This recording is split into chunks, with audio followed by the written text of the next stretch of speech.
I am raising this crystal. You can see it. And with that tap, I say good morning, dear sisters and my brothers too. Let us begin to convene the 59th Biennial Convention of the National Council of Negro Women. Good morning. And on behalf of our National Board of Directors, I warmly welcome each of you to this very important convention. The chair now recognizes, with great respect and affection, the Reverend Dr. Barbara Williams Skinner to offer an invocation. Dr. Skinner, if Dr. Skinner is not present, you know, in NCNW, we are always ready. Mm-hmm. And unlike some organizations, we are ready with a bishop. And with no warning whatsoever, I am fully confident that my sister bishop will now provide this invocation. Good morning, my sisters. As the scripture says, be ye also ready. Yeah. And so, Dr. Cole, it is my honor to offer the invocation for us this morning. Let's pray, sisters. God our Father, God our Mother, God our Creator, we thank you for this day that you have made, one we have not seen before, and we determine in our hearts to rejoice and be glad in it. We thank you for this opportunity to gather, even through virtual means, as we come together as the National Council of Negro Women to do the work that you have created for our hands to do. We are aware, God, that we are living in difficult times. We stand at the crossroads of hopelessness and hopefulness. We have a path to choose. God, invigorate us, energize us, inspire us, and enthuse us to do this sacred work of leading our sisters, our families, our communities, and our nation forward into a time where justice will roll like water and righteousness like a mighty stream. You have given us this work. You have blessed us to live in this time. God, let us now live out the legacy of our founders, of our ancestors, and let us create a clear path for those who will come behind us, who will one day call us ancestors. We ask all of this in the mighty and matchless name of your Son, we pray. Amen, amen, ashe. Ashe. And now, my sisters, prepare yourselves for the singing of Lift Every Voice and Sing in a very special video presentation. I would suggest that if you are able to stand, out of respect for all that we will sing together, please stand. If not, sit comfortably. We're all in a virtual circle.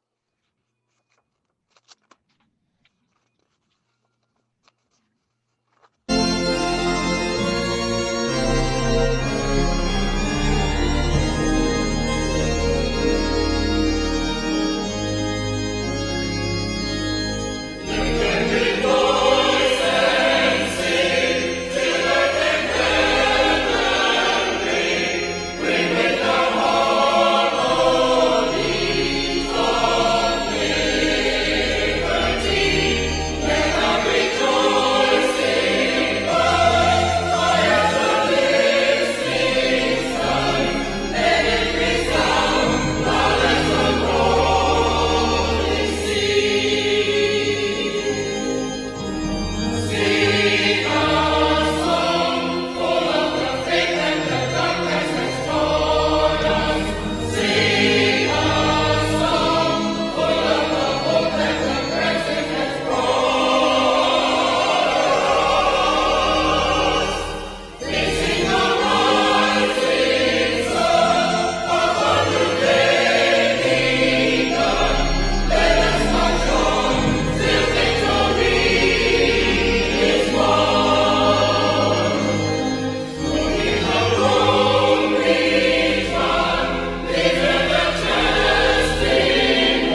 Once again, dear friends, and most especially, I am greeting with much love the members of the National Council of Negro Women.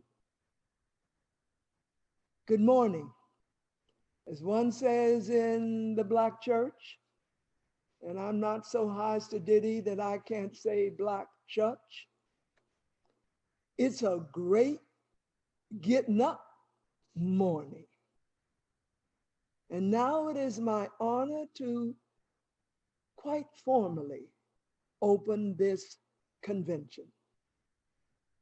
As you know, the theme for our 59th convention is, for such a time as this, resilience and resurgence.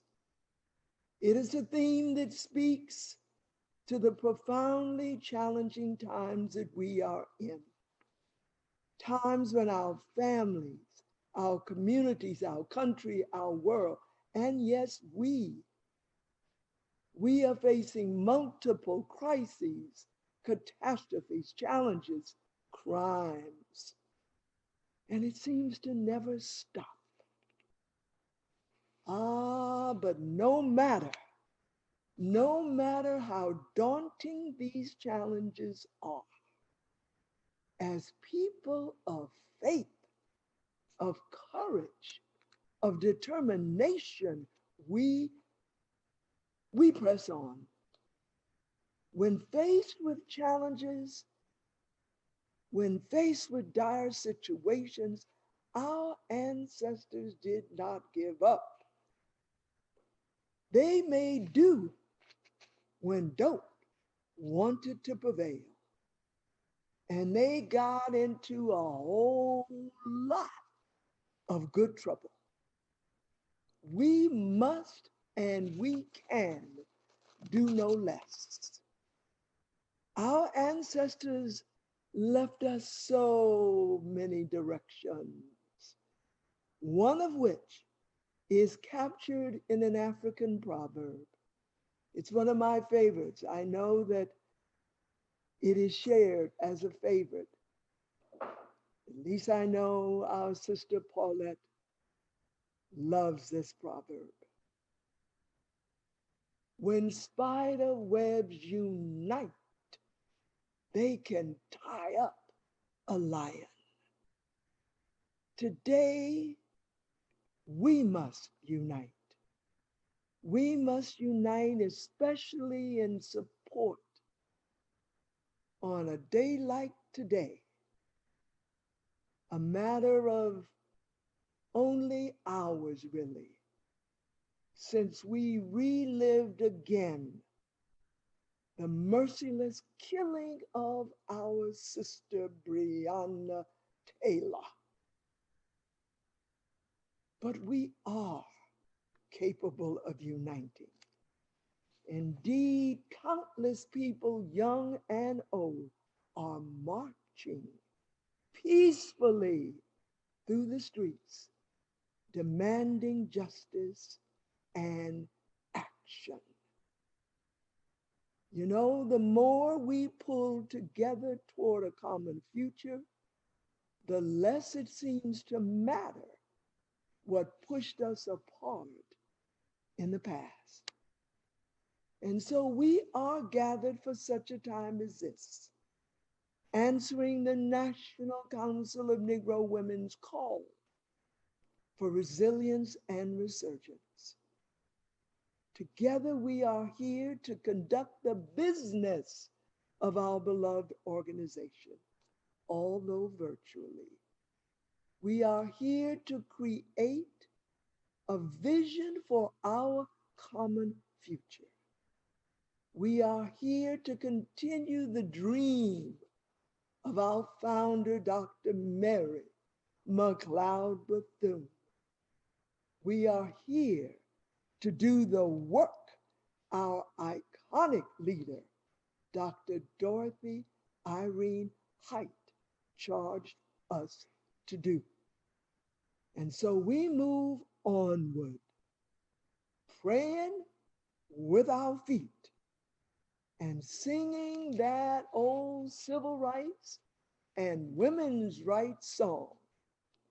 We who believe in freedom cannot rest until it is done.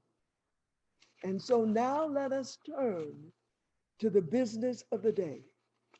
In this session, we will officially seat our delegates, organize the convention, and hear the nominating, elections, and bylaws committee's reports.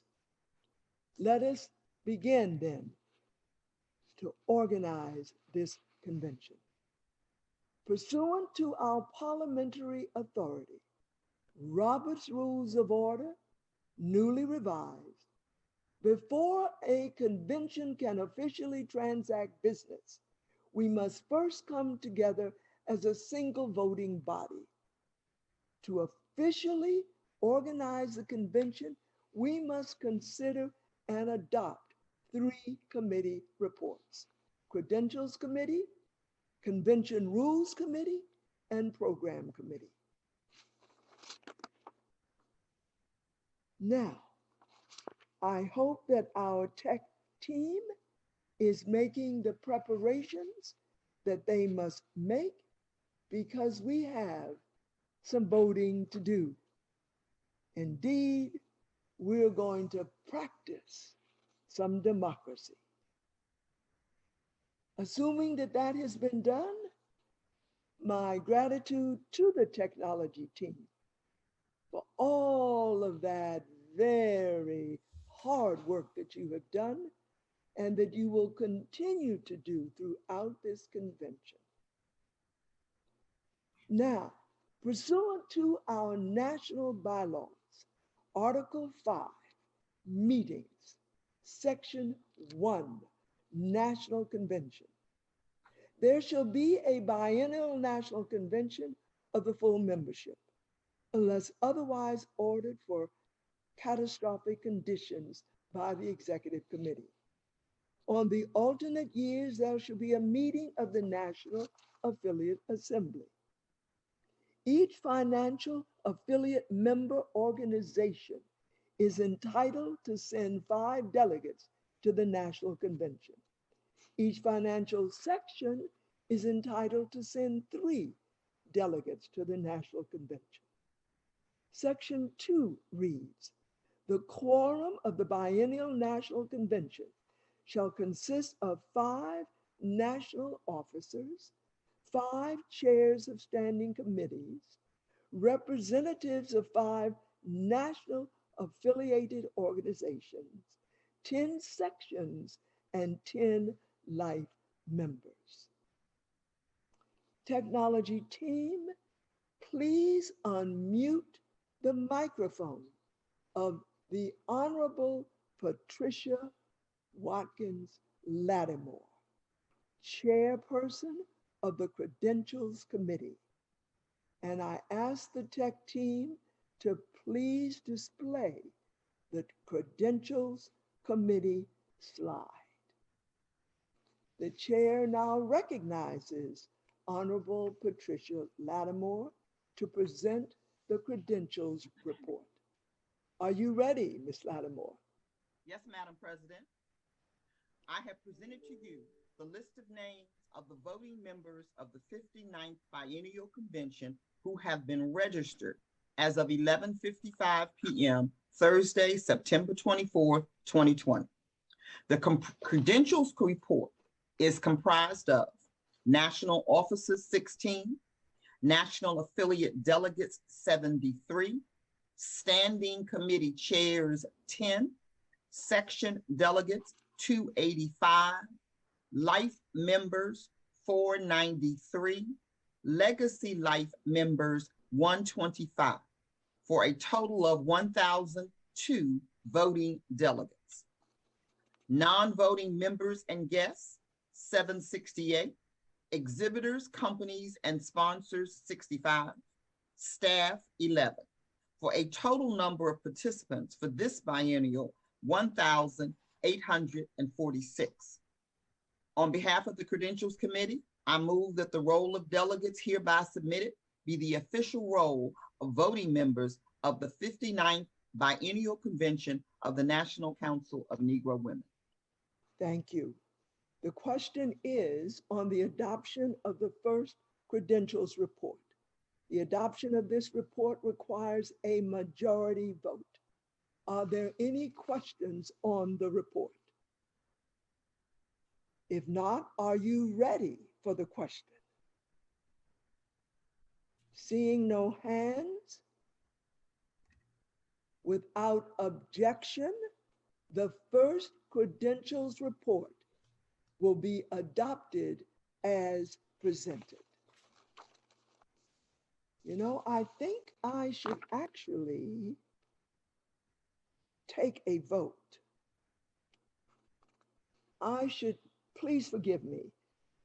I did not see any hands with questions or concerns, but we need to formally take a vote.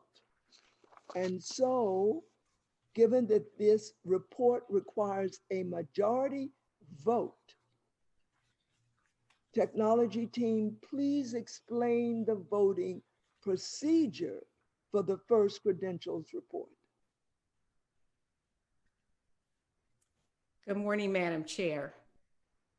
Oh, it is so very special to see you. Good morning, Sister Elsie.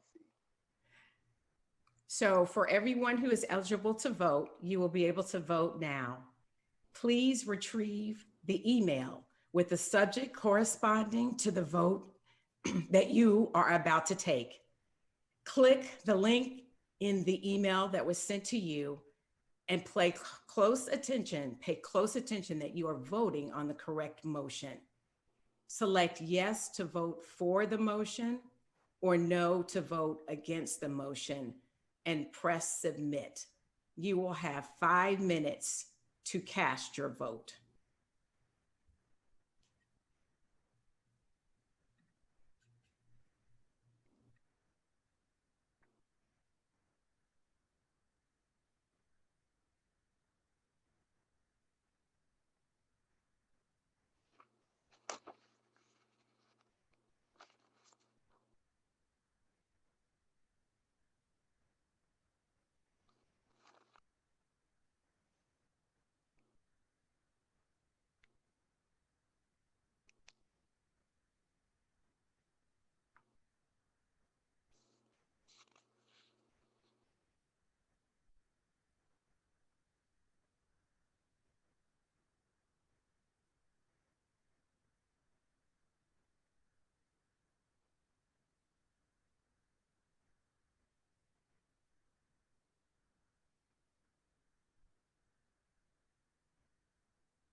My Sora Elsie Cook Holmes, can you hear me? Yes, I can, Madam Chair. I am not keeping an eye on the clock. I'm assuming that you are. We are keeping an eye on the clock, and there is also a timekeeper. I'm also conferring with technology because there should also be a time clock. It might be in a different room than we're in, though. So we are checking those things out now, Madam Chair. Thank you. All right. Thank you.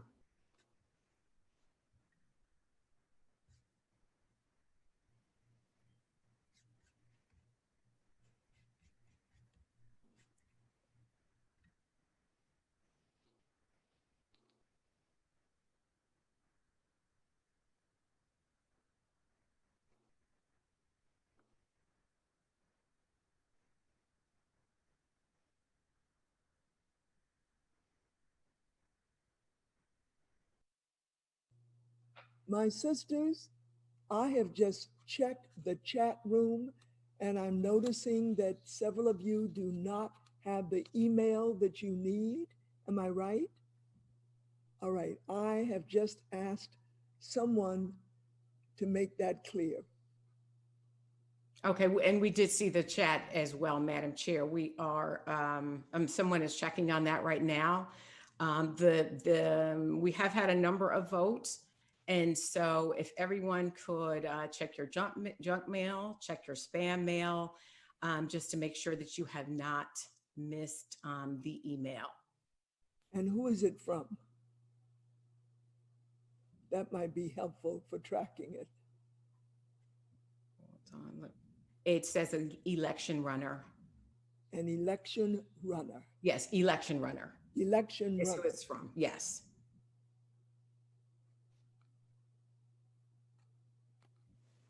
Actually, it looks like it's from National Council of Negro Women. Is the copy that I got. That's what it says.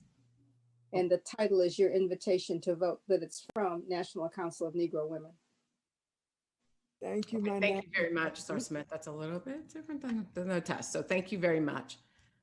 Okay, and Madam Chair, based on the indication that some have not received the ballot, may we request an extension of 3 minutes to allow for additional time to make sure that everyone can vote, since this is the first vote.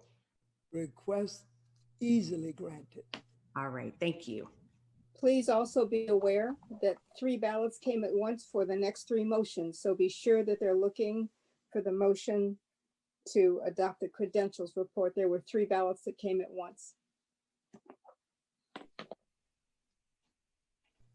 I have the feeling that my sorors have been through this before. A few times. Oh, we are so grateful to you, Elsie, for joining this tech team. Thank you, Madam Chair. It is a pleasure to work with everyone.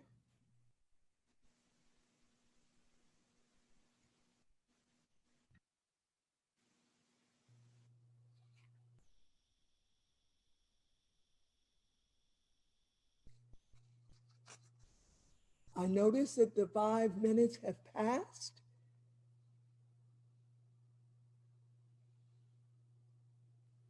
And I do want to remind everyone that only voting delegates will have received the email. Are we ready for a report? May I call on Ms. Elsie Cook Holmes to read the calculation that gives us that report on the vote? Okay, Madam Chair, with the extension, the vote is just closing now, so we will be able to get the information to you momentarily. All right, I'm a little anxious. Forgive my being a little pushy, only concerned about time. But it's important to do this correctly, and it takes time to do things correctly.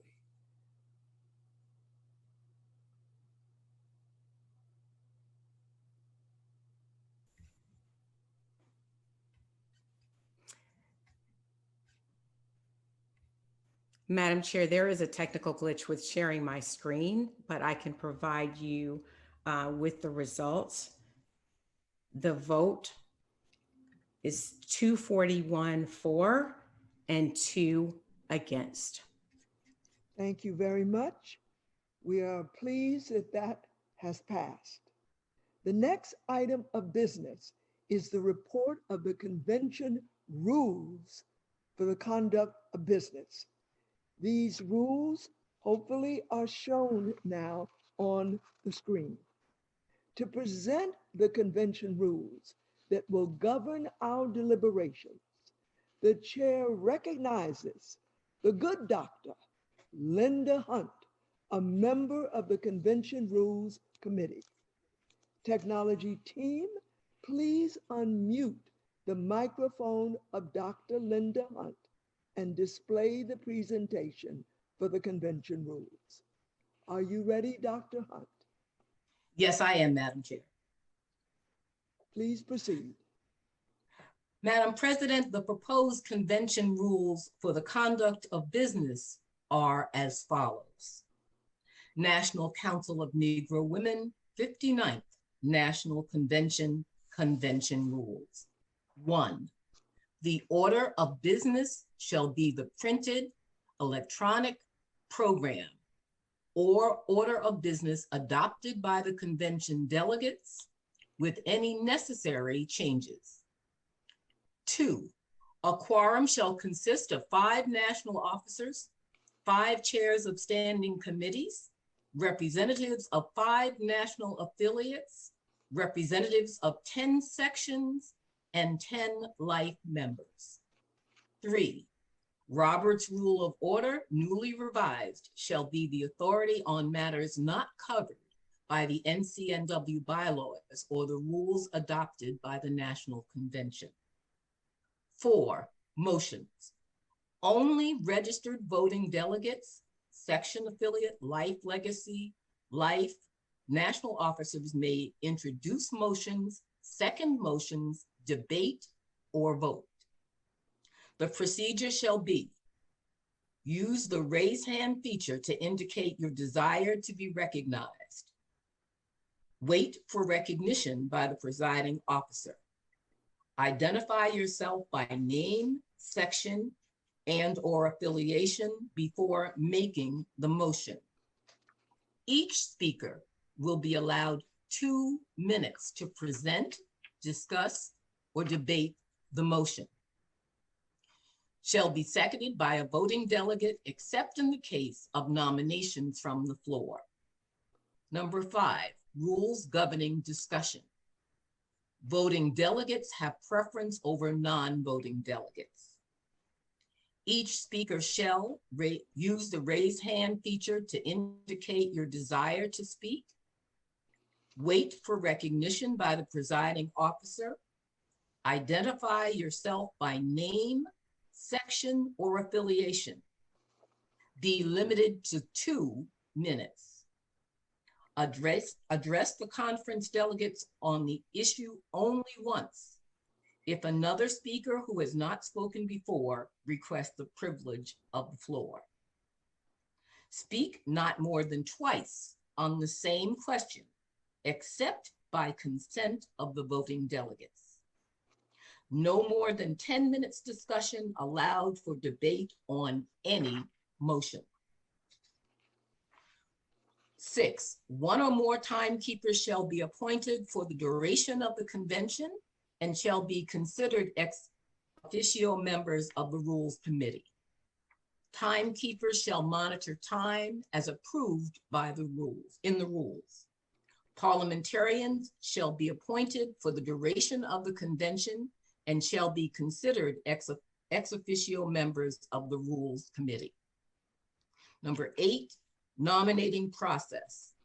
The nominating committee shall present a slate of candidates.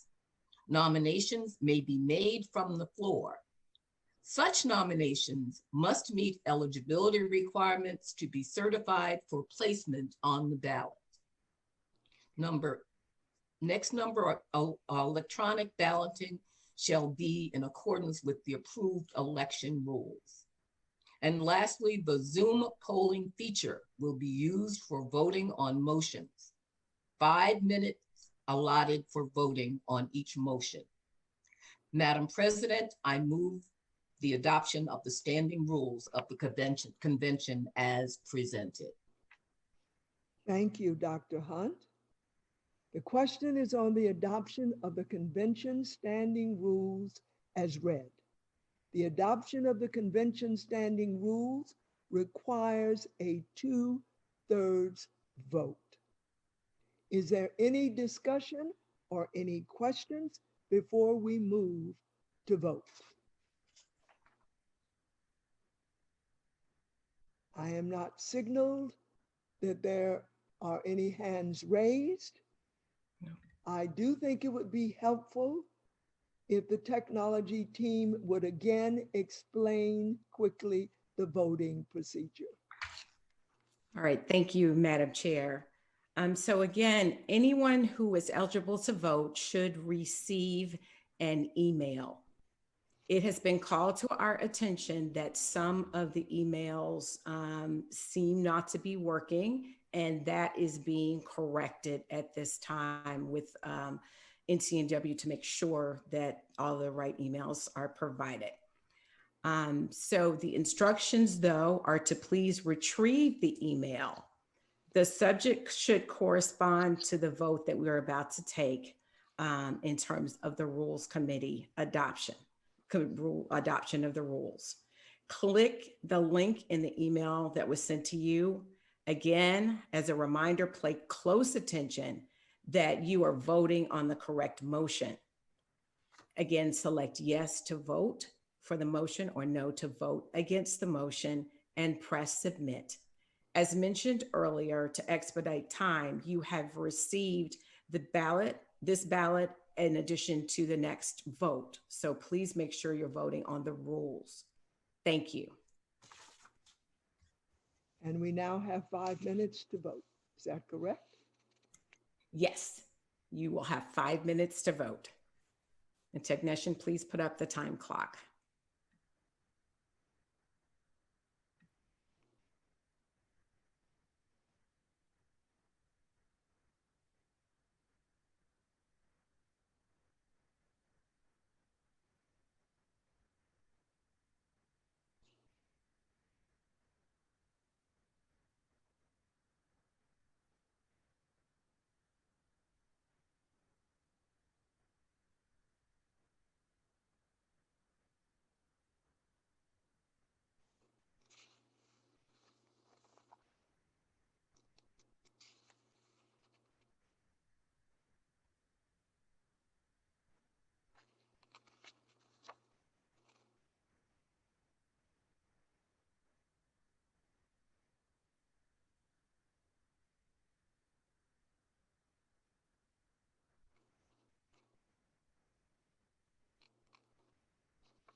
Madam Chair, Yes. in terms of the vote count, there are 503 for, 1 against. Then it passes. Thank you. I have been asked to remind delegates that there is a documents tab if you would like to review some of the documents. We turn now to seek adoption of the convention program.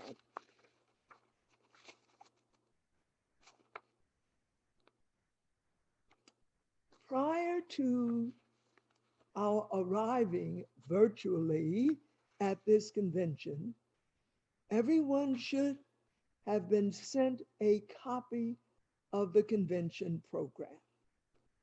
And so at this time, I ask, are there any corrections or additions to the program? Someone please signal me if any hands are raised with objections or corrections to the convention program. Madam Chair, I did see Paulette Walker's hand raised. She's asked to unmute.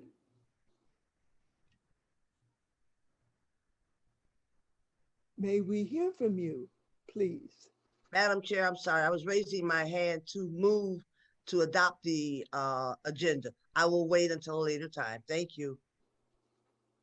But it is always good to be in your presence and to hear anything Thank that you. have to say. Good, Dr. Paulette. Thank you. Well, I'm assuming that there are no corrections, no additions. Let us simply then adopt the convention program as distributed.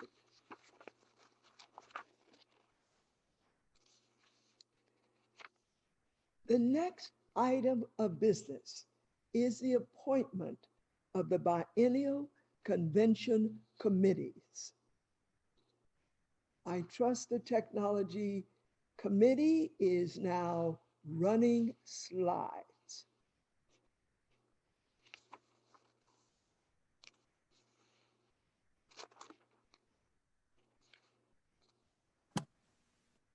Are we voting to adopt the agenda, Madam Chair?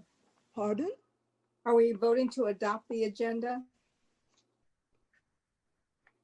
I love having my coattail pulled. I think, according to my script, hearing no concerns about the convention program, it can simply be adopted as it stands. Thank you for But that. I ask for a parliamentarian to please tell me if we need a formal vote. And apparently we do. Thank you, my national president. We apparently do need a vote to adopt the convention program. Will the tech committee please help us by proceeding to receive those votes? Okay, so Madam Chair, everyone should have the email. So please retrieve the email. This should be the last one you received, corresponding to adopting the convention program. And again, click on the link and yes for to vote for the motion, no to vote against the motion, and press submit. You will have 5 minutes to cast your ballot, and that time will start now. Technicians, please start the time clock.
Madam Chair, Yes. there are several hands raised. So if you do you want to recognize them at this time? Dr. Paulette Walker was first. Please, Dr. Paulette Walker. Madam Chair, mine is for a point of clarification. At first, I thought we were voting on adopting the agenda by consensus.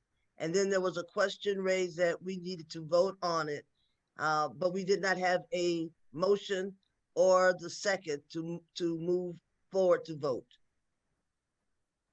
So if the parliamentarian says we do, then it would be my honor, Madam Chair, to make the motion to adopt the agenda or adopt the program as printed. Thank you, Dr. Paulette Walker. May we have a second, please, to the motion to adopt the convention program as printed?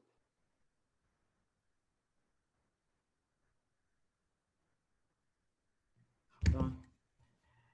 Madam Chair, Kimberly Jeffries Leonard has her hand raised. She's unmuted. Am I eligible to second? Thank you, for Madam the Chair. second.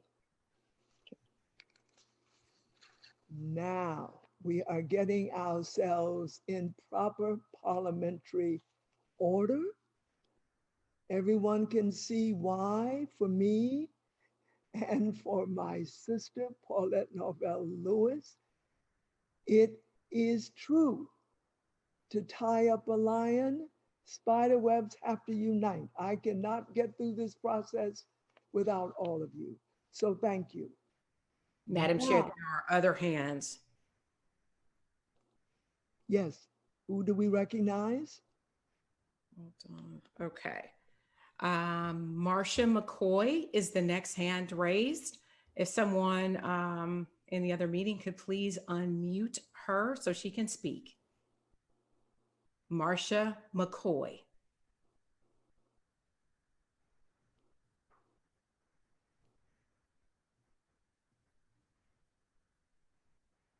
Can we move on to the next one and come back to Marcia McCoy? The next person is Lady Sharon Beard. Lady Sharon Beard, top ladies of distinction. Please speak.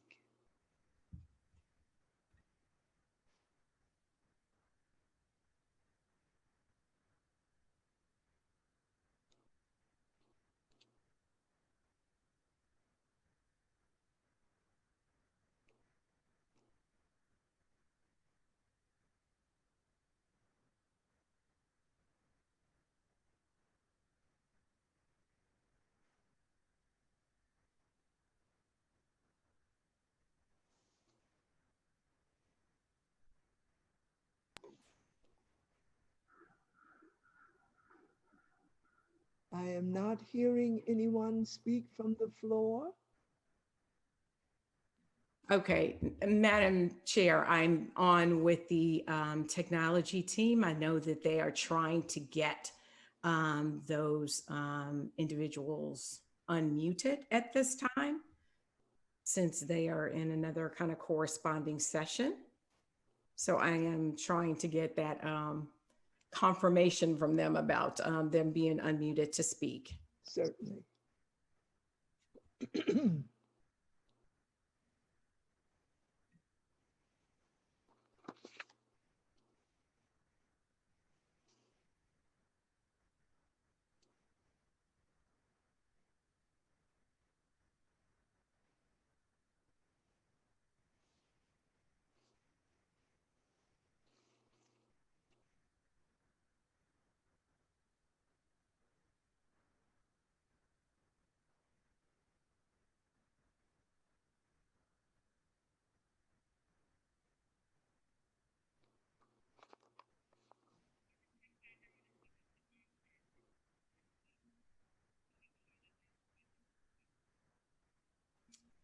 All right, Madam Chair, if I may. There are several hands raised. The first hand raised was Marcia McCoy. The tech team will give you an indication, Ms. McCoy, to unmute yourself. Please unmute yourself so that we can speak. We will go through this, and that I will call the name of the next speaker. The presiding officer will recognize her to speak, and then you should have unmuted yourself and be prepared to provide your statement at that time.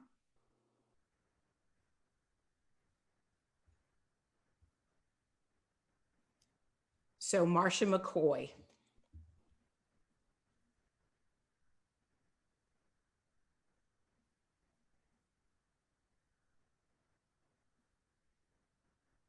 If you want me to go to the next one, is Please. Lady Sharon Beard.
Madam Chair, they're having some challenges and just working through getting them to be able to speak. So what is your pleasure in terms of proceeding? We can give you the vote count. Well, we have, thanks to the good doctor, Paulette Walker, we are now back on the right track, because I assumed that we could do this without a vote. I was, of course, not correct. But now we've had the proper motion, it has been seconded, and now people, our sisters who are qualified to vote, have voted. If we were in the proper order, we would have listened to the questions, the concerns from the floor before voting. But in the interest of time, I am going to ask that we proceed, but that we receive by a written email well, of course, if it's an email, it's written, the concerns of the questions, and we will ask for a response to be given. Does that sound like a reasonable way to proceed?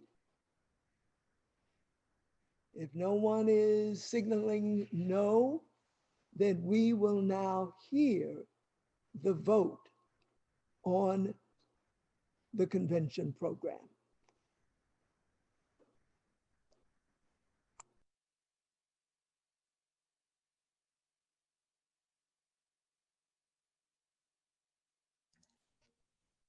Multitasking here, apologies. 553 for, 1 against. No. Okay. So the motion passes. My sisters, this is a difficult process, even if we're all together, made more complicated because we have to use this technology. Please bear with us.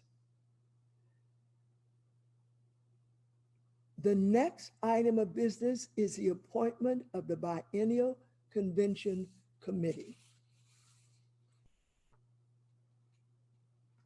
I'm asking the Technology Committee to, of course, begin to present information. There are some appointments slides that you should be seeing.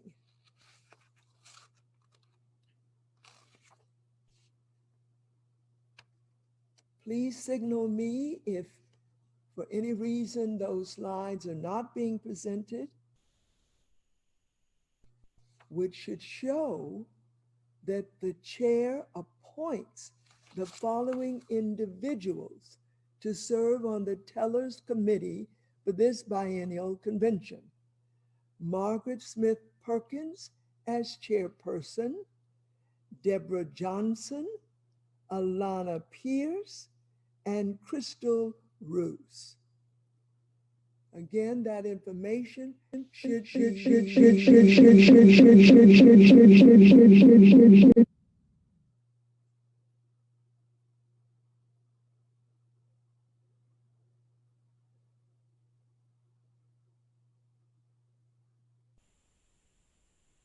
apparently that is not on the screen. What is on the screen is adoption of the agenda, and that is not what needs to be on the screen at the moment.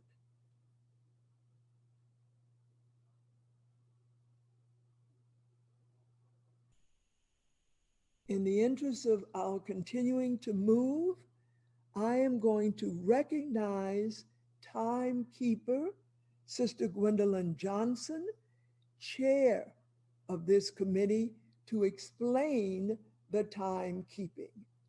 Are you ready, Sister Johnson?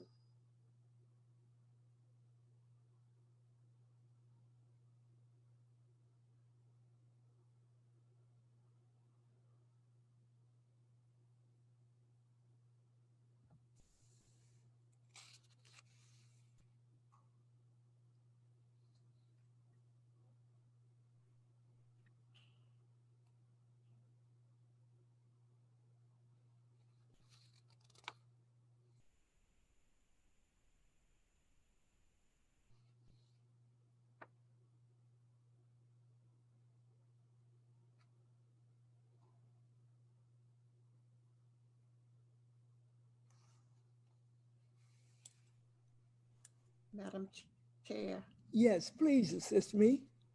Technology is keeping the time, so maybe you can move on a little faster because they're keeping the time for the motions for us. All right. My script does indicate that there should be some information given by timekeeper Gwendolyn Johnson, but again, in the interest of moving the agenda, let us proceed.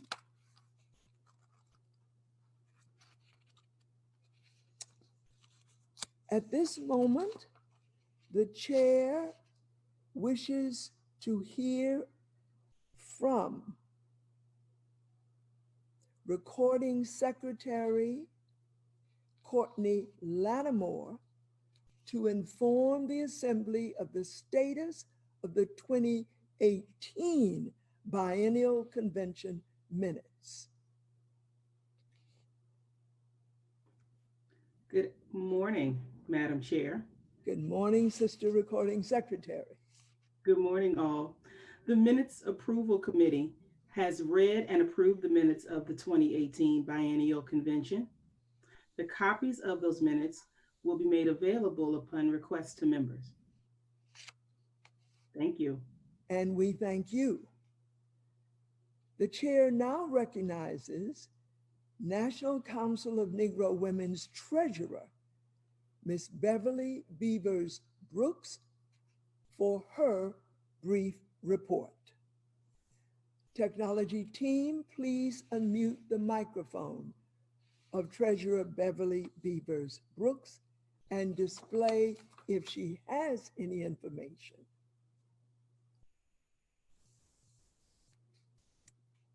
Are you there, Sister Treasurer?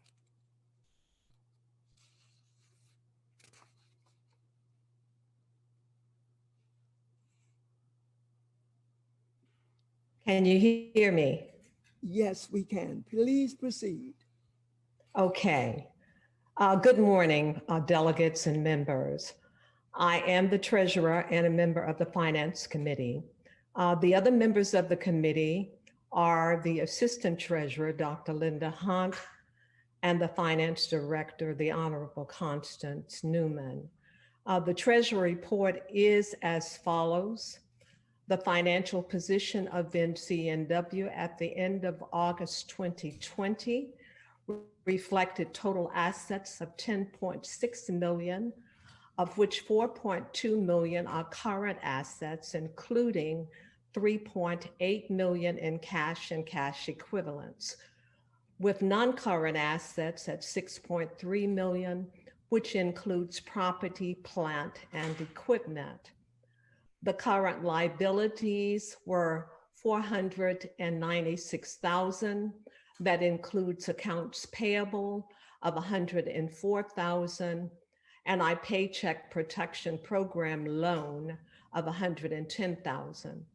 Total liabilities and net assets were $10,604,000. The audit for NCNW, the auditor for NCNW is Lattimore and Company International LLC. The auditor's report for the year ending September 30th, 2019 concluded the following, and I quote, "In our opinion, the financial statements present fairly in all material respects the financial position of the National Council of Negro Women, Inc. as of September the 30th, 2019, and the changes in its net assets and cash flows for the year then ended in accordance with accounting principles generally accepted in the United States of America." End of quote. In other words, NCNW received an unqualified opinion from the auditor. The relationship with the District of Columbia government regarding property taxes is also a positive one. NCNW is current with property taxes for 2020.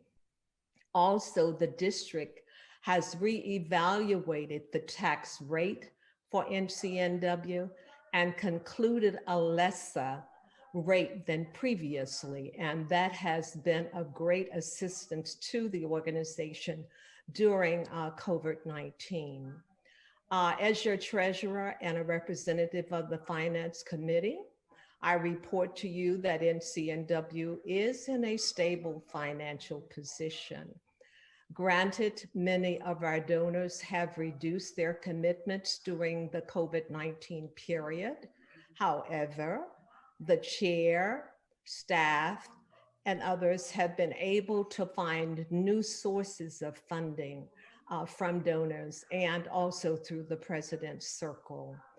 NCNW is also very fortunate to have leadership that understands the first crucial step in fundraising is building relationships based on trust and integrity. This basic principle has a positive impact on our bottom line and speaks to one of the ways NCNW is surviving during COVID-19. The chair and staff presented a conservative budget to the executive committee. The proposed 2021 budget that was approved reduced the expected revenue for 2021 by 22% from the budgeted amount for 2020. The approved budget for 2021 also reduces the operating expenses by 16%.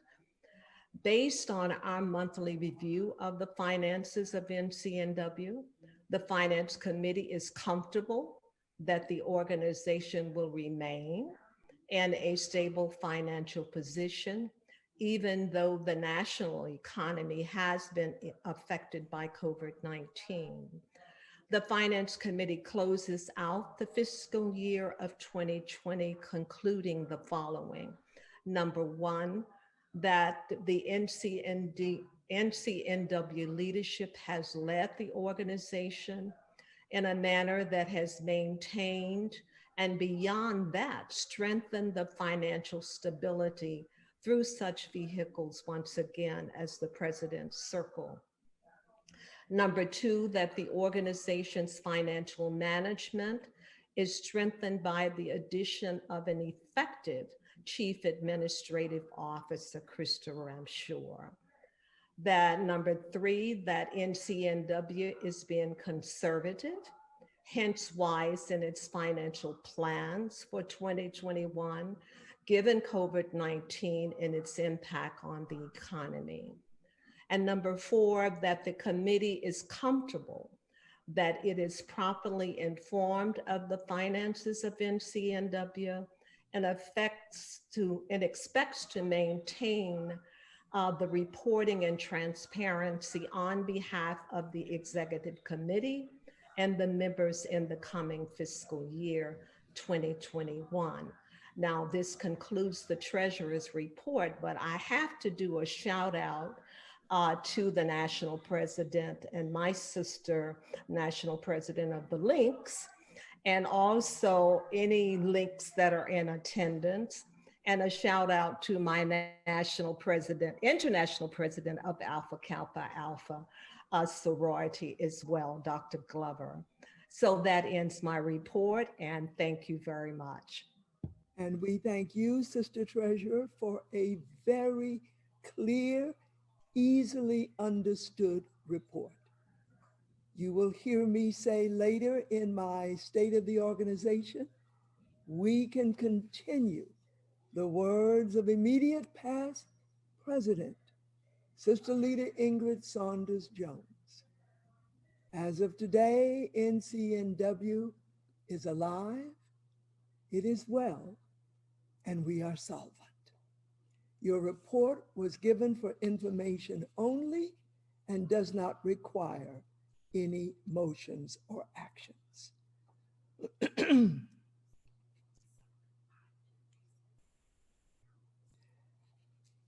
It is not easy to do this business by Zoom.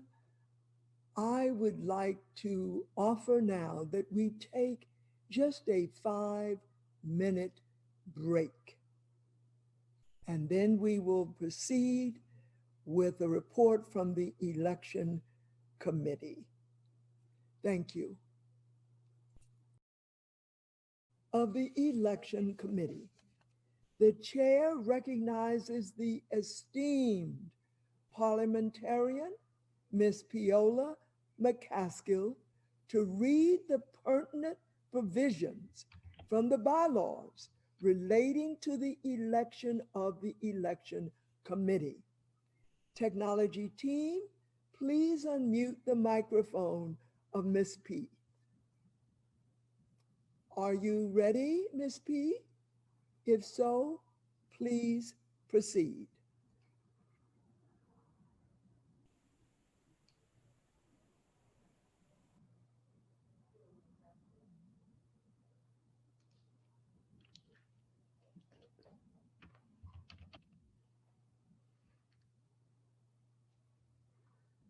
Ms. P, are you ready to read?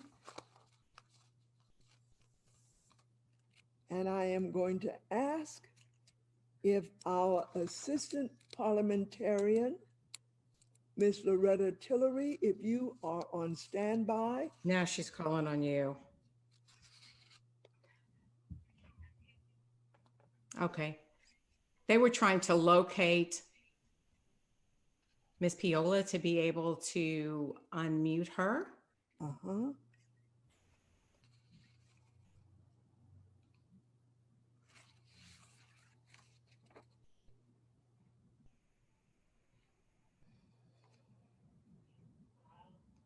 But I am asking if our assistant parliamentarian is on standby so that we can continue to move this very long agenda. Yeah, let me see if I can find Tillery. I heard her. Tillery's not on this.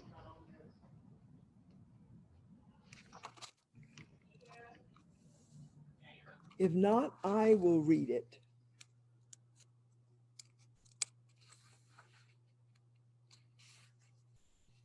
I think in the interest of time, tech team, if we're all ready, I am going to read this.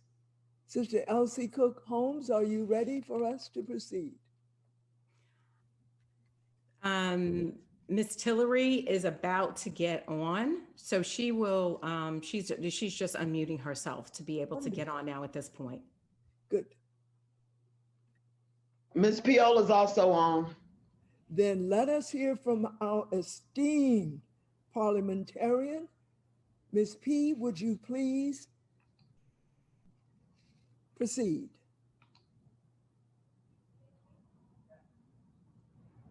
We're listening for the pertinent provisions from the bylaws committee.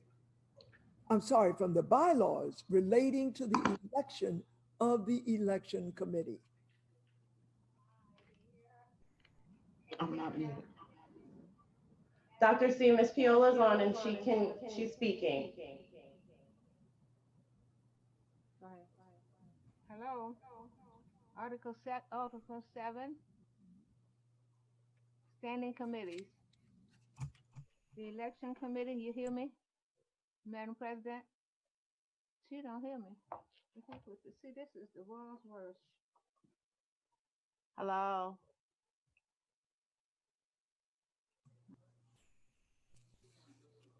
Hello. You're not muted, so you are. So hello. They don't want working.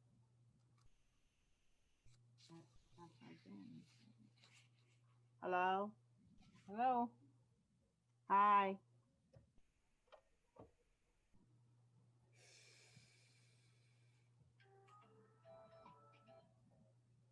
Hello. Yes, we can hear Ms. Piola fine. Oh, okay.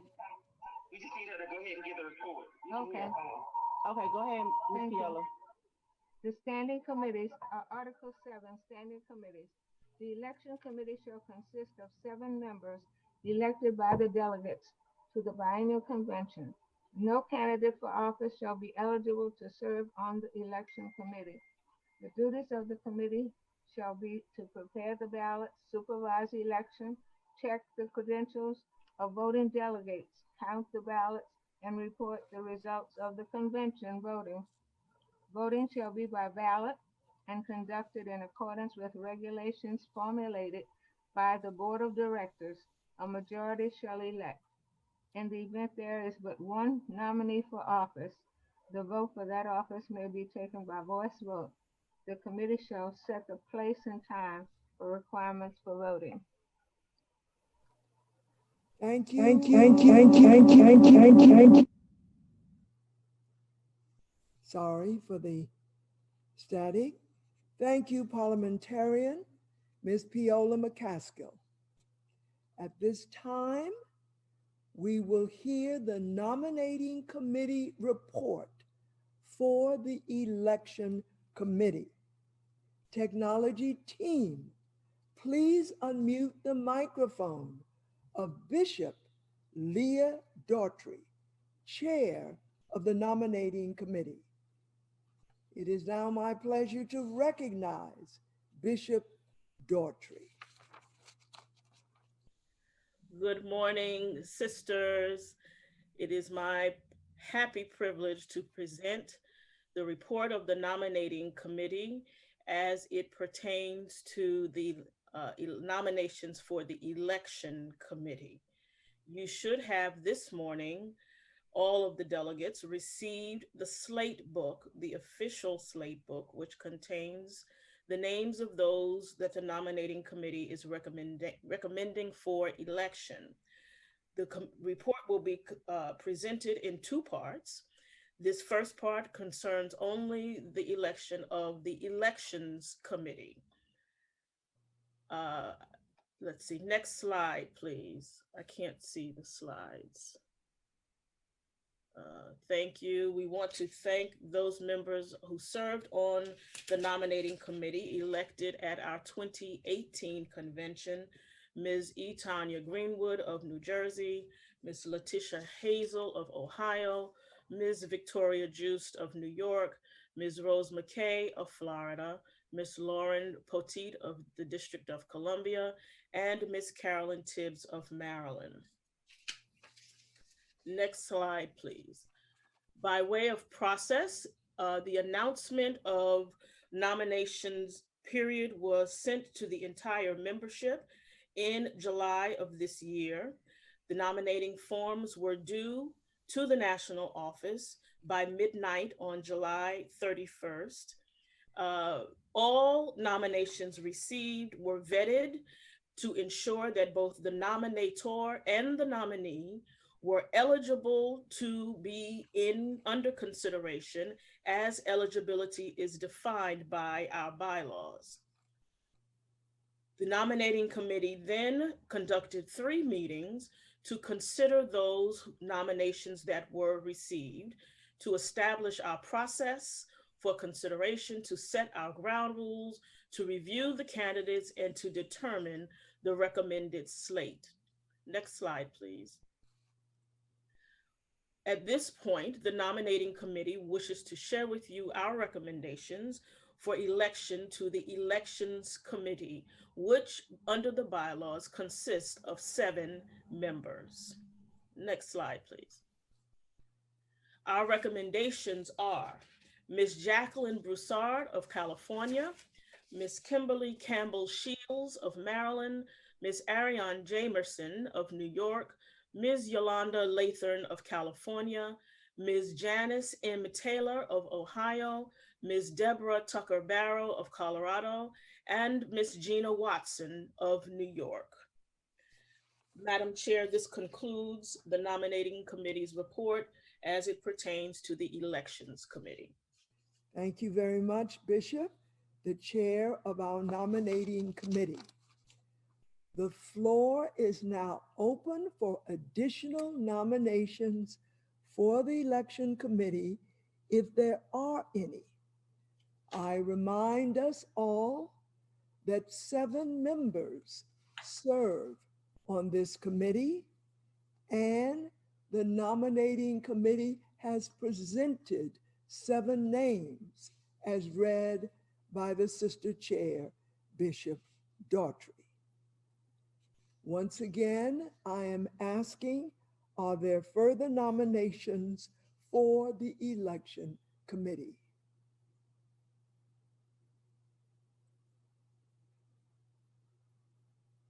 I am not being signaled that there are any hands raised.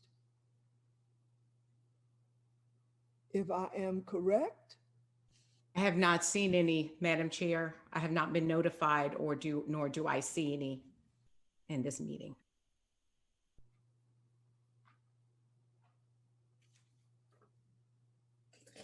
That is correct. No hands are raised.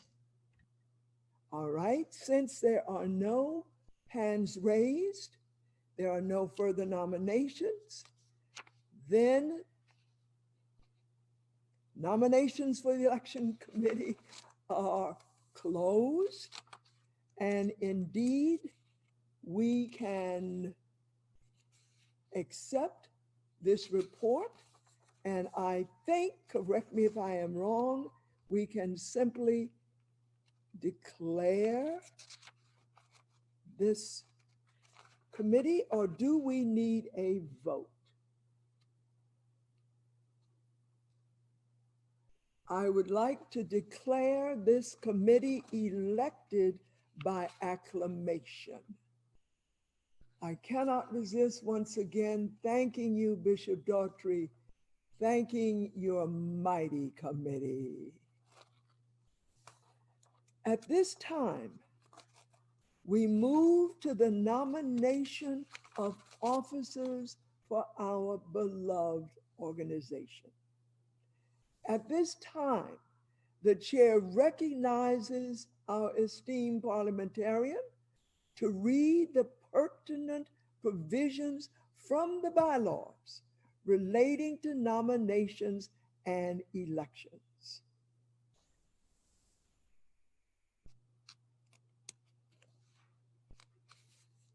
Are you ready, Madam Parliamentarian, Ms. P?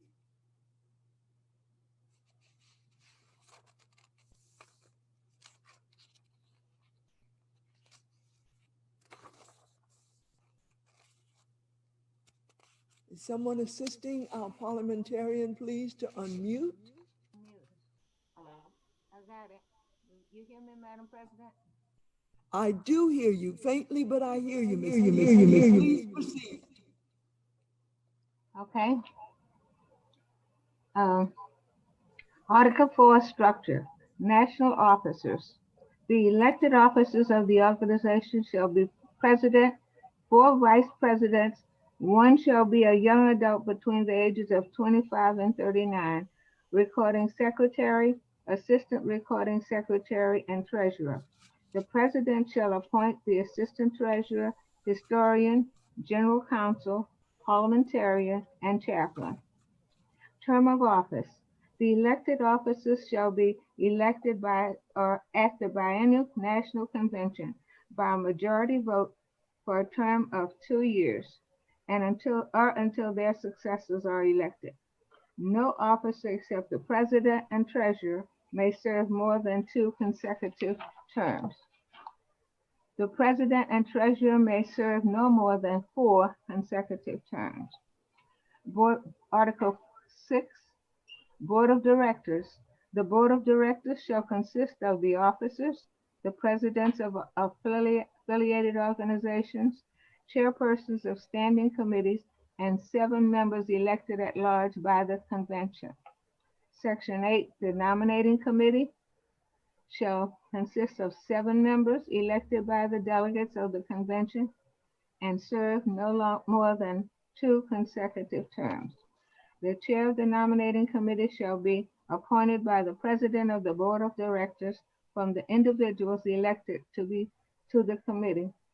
The committee is responsible for securing nominations for the elected officers and ensuring that all candidates for that elected office, meet the minimum requirements for election contained in the standing rules. The committee shall submit a slate of officers consisting of at least 1 name for each office to be elected. No name may be placed in nomination without the written consent of the nominee.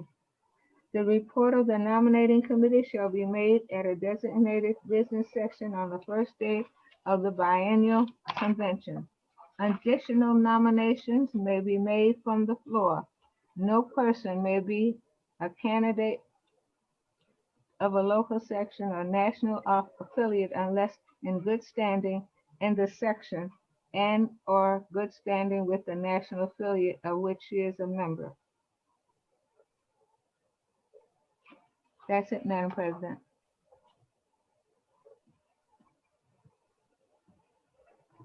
Can't hear you, Madam President.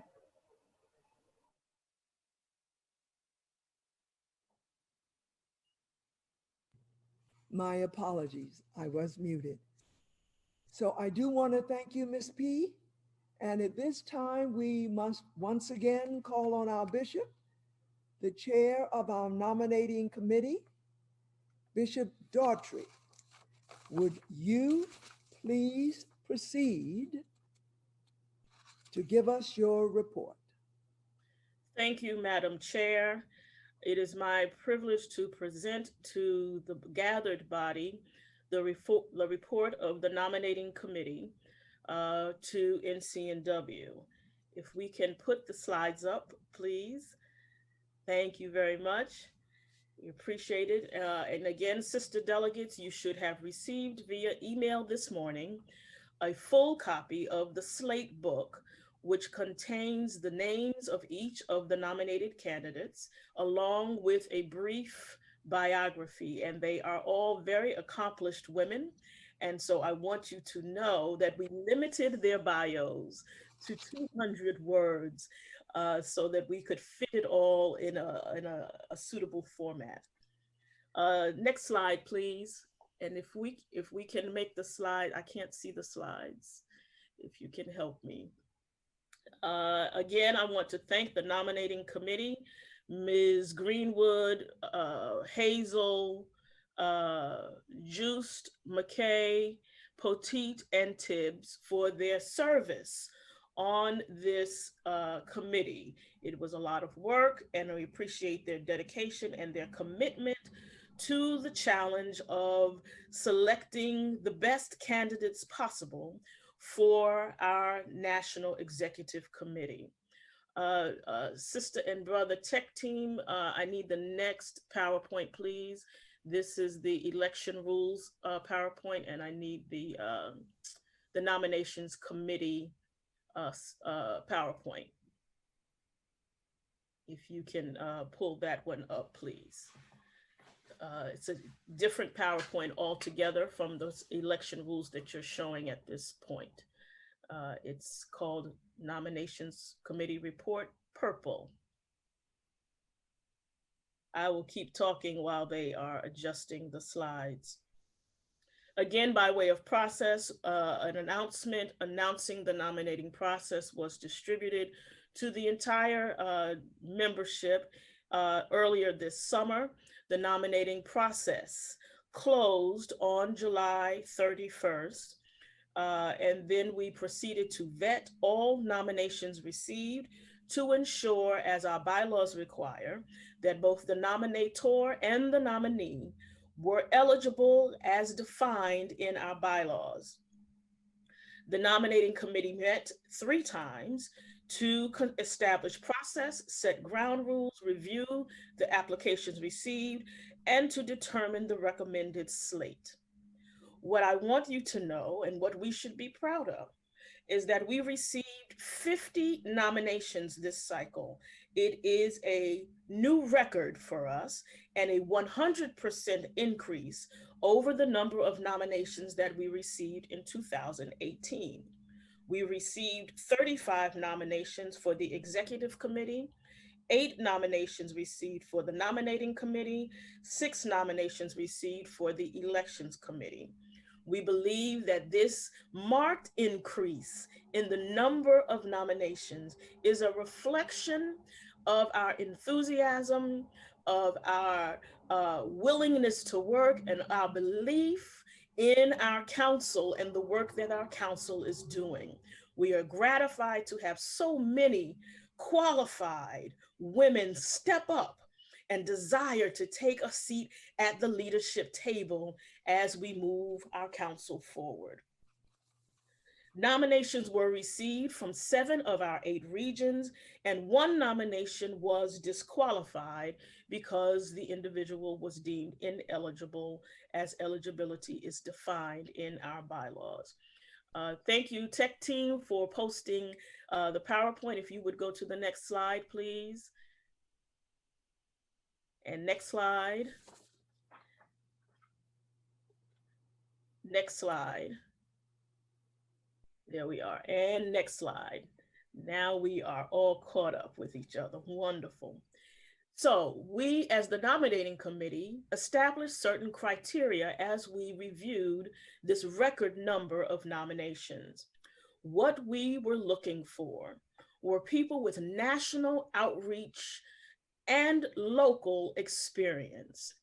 We wanted diversity on every level: geographic, educational, age, and experience. And we wanted skill sets that would help to move NC&W forward and support our national office team. We gave particular attention to ensuring that our slate represented the broad geographic diversity of our council so that every member of NC&W would feel themselves represented on the executive committee, that they would be someone from their region who would be able to represent and speak to the issues and concerns of their particular area of residence.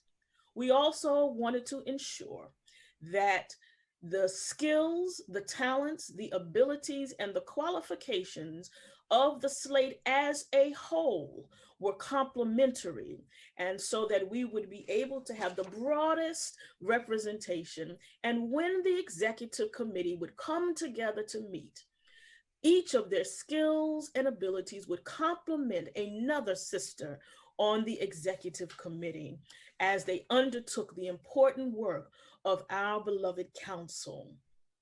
This is a towering challenge for us. We have so many things in our nation that our council is right at the center of and that we need to address. And so we took this challenge very seriously, and we are confident that the slate that we are recommending is the slate that we need at this moment to move our council forward. It was a towering challenge. 50 applications from qualified, supremely qualified women, all of whom had something to contribute. And yet we had to narrow this down to 15 out of 50. We believe we've made the best decisions on behalf of our council. And so we are thrilled, excited, and proud and humbled to present to you our proposed slate of candidates. Next slide, please.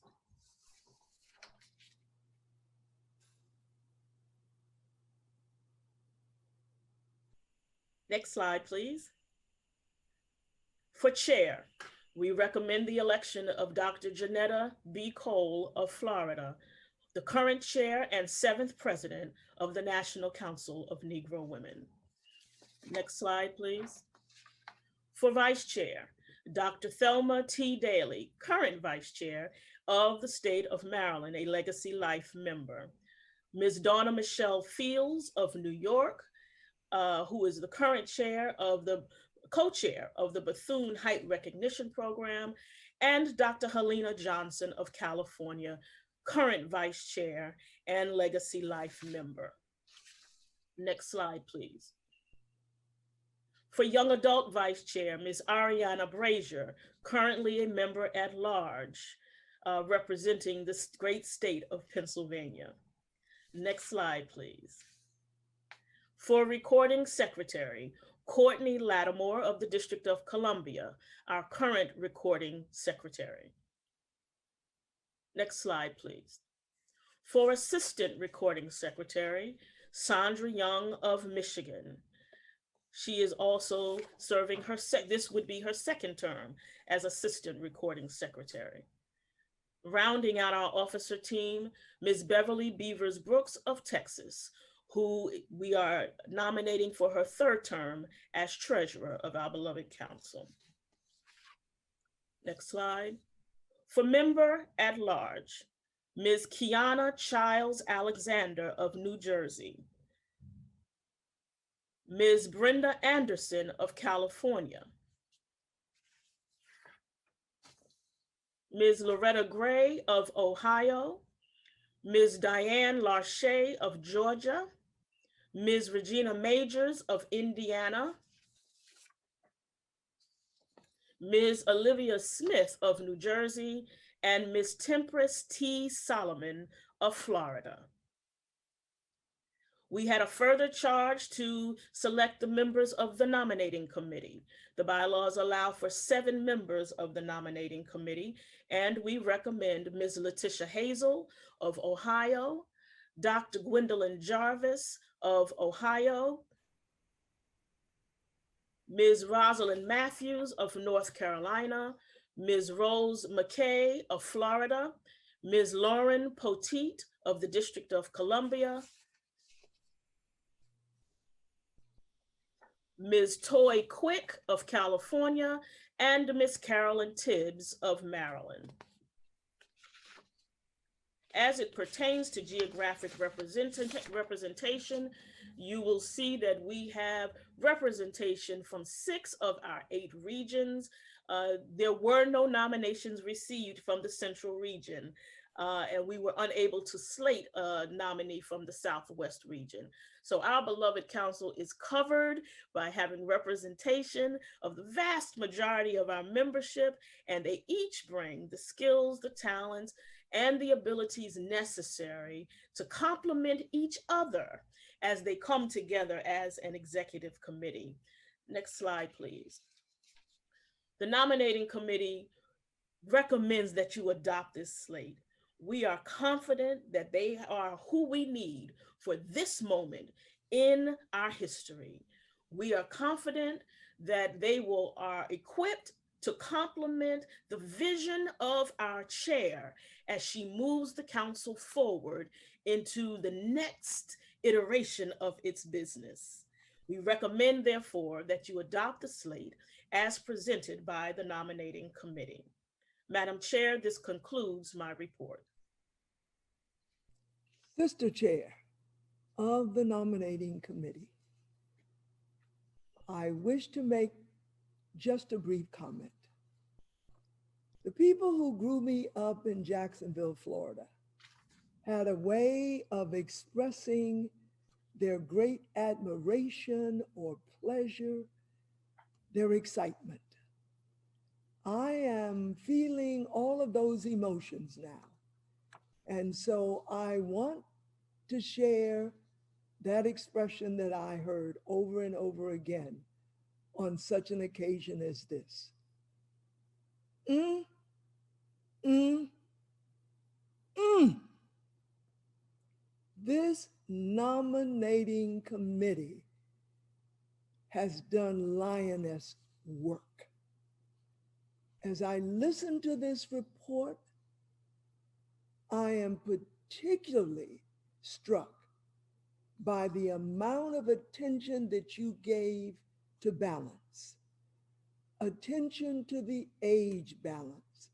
And you know that over the last 2 years, we have really stressed the importance of making sure that we are intergenerational. You have given great attention to the geographical balance. And though there are 2 regions without representation on this slate, we know you did the best that you could. I do want to suggest that this slate is so carefully balanced that as I open up for nominations from the floor, any nomination from the floor, I respectfully ask my sisters that you really, really think hard about balance, because nominations from the floor can tip the balance that this committee worked so hard to create. We are beyond fortunate that the number of individuals who said, I am willing to serve, is just amazingly high. It does reflect, just as our sister bishop said, phenomenal interest in NCNW, commitment to do the work that is going to take us onward. Our bylaws do provide for nominations from the floor at this convention. If there are any, it is my duty to remind you now, my sisters, that any candidate who is nominated from the floor must meet the minimum qualifications set by the nomination committee. All of the candidates obviously slated meet those requirements. And as our wings would say, it's all there and a bag of chips. If we receive nominations from the floor, then those individuals, of course, will be vetted in the same way that those on the slate have been vetted.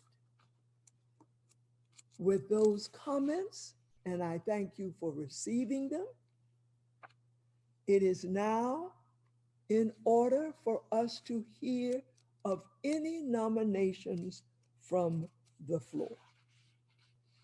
Please remember to raise your hands to be recognized. My sister Elsie will assist me. Thank you, Madam Chair. The first hand raised is Tarita Rogers.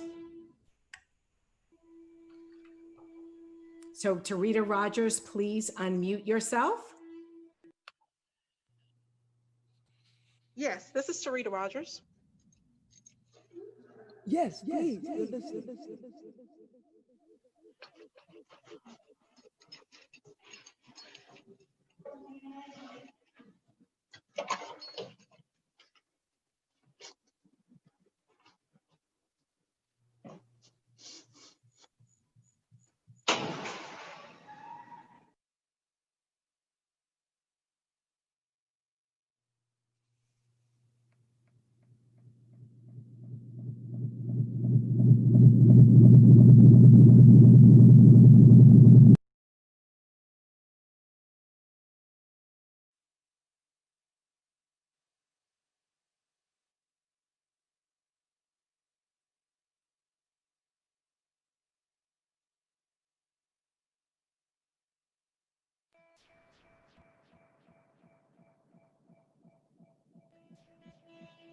Madam Chair, would you like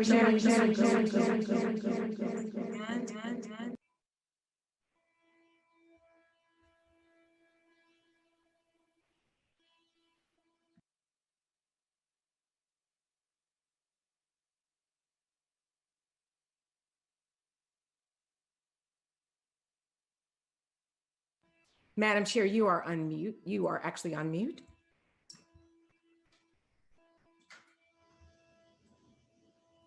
The next hand that is raised is Estella Forston. We're listening, sister.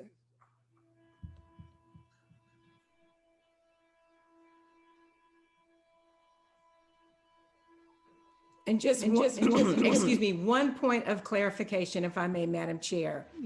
For anyone who has their hand raised at this time, if you are making a nomination, if you have technical difficulties, please write your concern in the chat and someone will assist you in addressing it.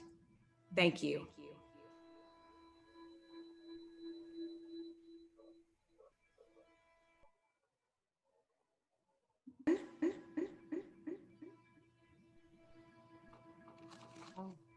I want to know.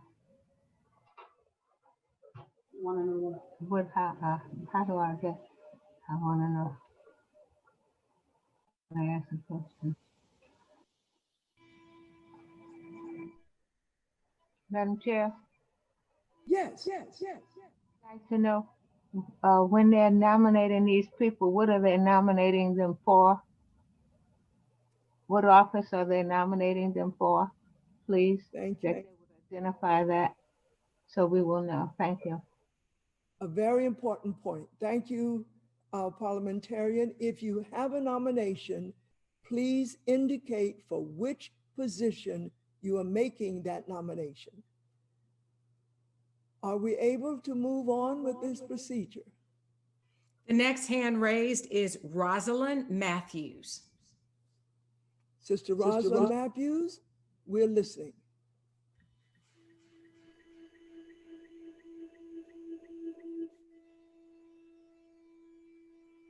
Madam Chair, I have a correction to the slate. It says that Dr. Rosalind Matthews is from North Carolina, and she is indeed from the great state of Georgia. I just want to make the correction to the slate. Thank you. A very important correction.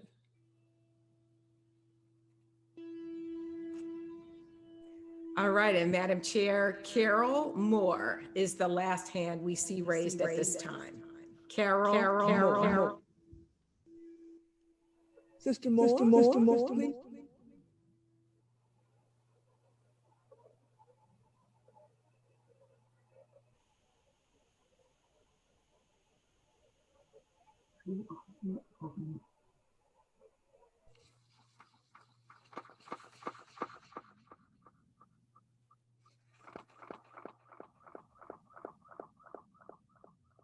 We're clearly having technical difficulties here. If Carol Moore can please unmute. She is still needing to speak.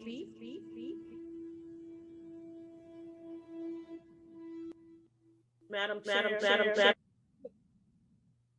Bishop, please. Yes, I just want to note for the purposes of balance, Ms. Matthews is correct. Obviously, she is from Georgia. In the slate book, it says Georgia, and we did consider that as we were making the decisions. It is misprinted on the slides, but in the slate book, she is noted as being from Georgia.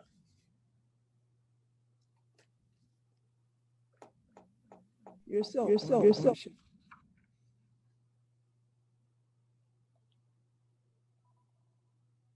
Back to you, Sister Elsie. Are we able to hear any other point? There are no other hands raised. So if Carol Moore does not have a nomination, she could unmute at this time if she's wishing to speak. Otherwise, there are no more hands raised. Madam Chair. Yeah, this is Beverly Beavers Brooks. I just wanted to note that I am from the Southwest.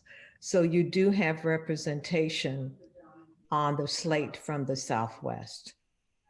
I thought, I don't see well, so you may have had it on there, but I thought you had 0 for the Southwest. Leah. Wow, some of us assume that you folk from Texas just consider yourselves in a totally different category. Well, we're another country, but that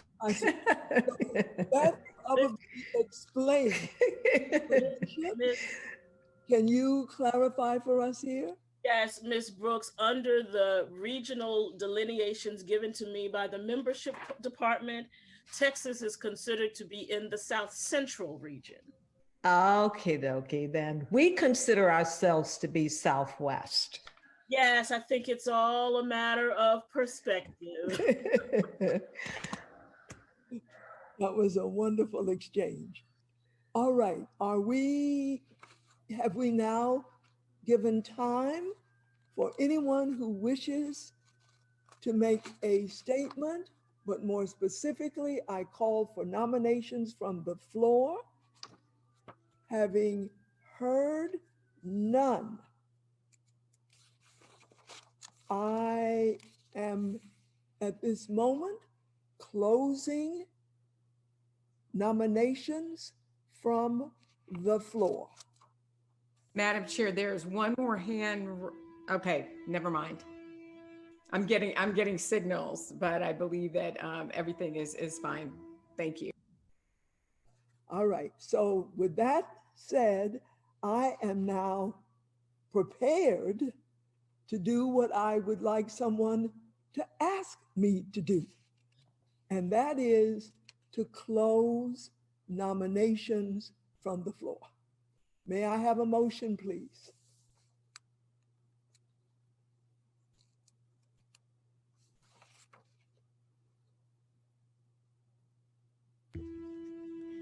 Madam Chair, Paulette Walker's hand is raised.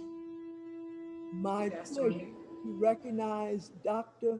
Paulette Walker. Madam Chair, I move to close nominations on the said names. Thank you, Dr. Walker. May we have a second, please? Madam Chair, Kimberly, Jeffries, Leonard is unmuted. Dr. Kimberly, Jeffries, Leonard, we are listening. Madam Chair, I second Dr. Walker's motion. The motion has been properly moved and seconded. We are now prepared to vote. Unless there is any discussion or concern, are we ready to vote? I am going to ask that we have, I know it's repetitive, but please, once again, instructions on how to vote.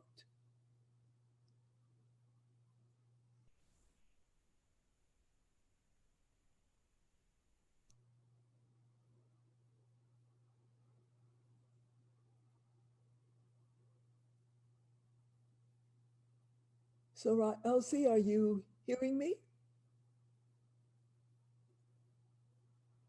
You're on mute.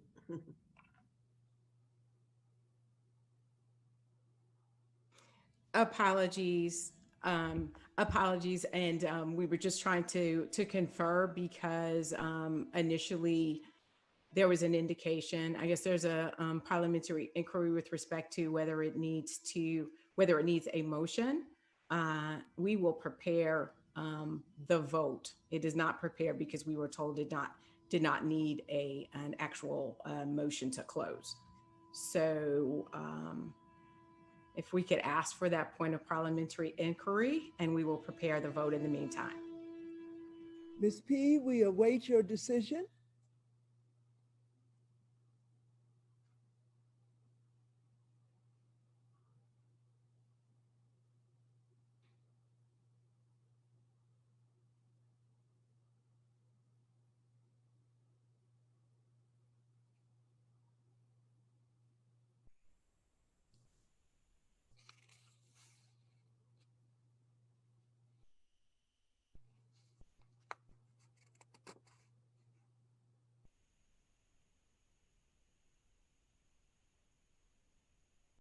You have a question, Madam President?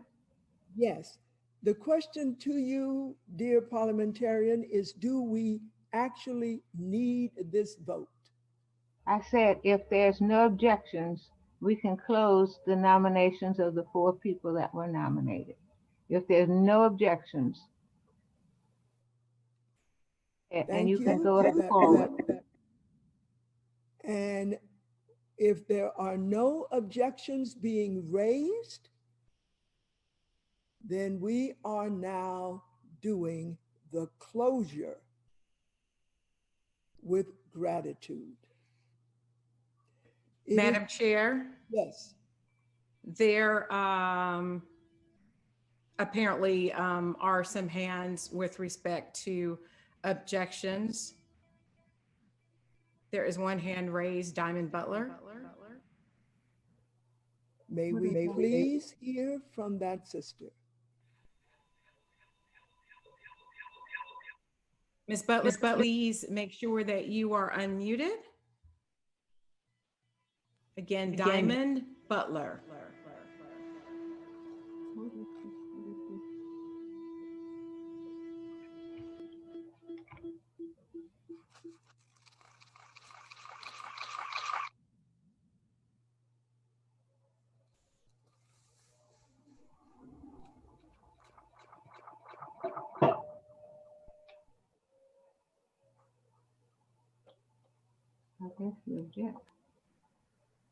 In essence, the next hand raise is Johnny Walker. Sister Johnny Walker. May we hear from you, Sister Johnny Walker? Ladies, are you able to hear me? Yes. We do. Well, first, okay, honors and greetings to National President Dr. Cole. It is a pleasure, Diamond Butler of the Manhattan section. I would like for Ms. Carol E. Moore's nomination for Nadia Sutherland to be entertained. I noticed her nomination was placed in the chat way before many other comments, and it was before you called for nominations to close. My comments are submitted with respect. Thank you so much, ladies. I'm sorry, I had just a little trouble hearing. Could I please ask you to repeat your nomination? I, Diamond Butler, nominate Nadia Sutherland. Nadia Sutherland has been nominated from the floor.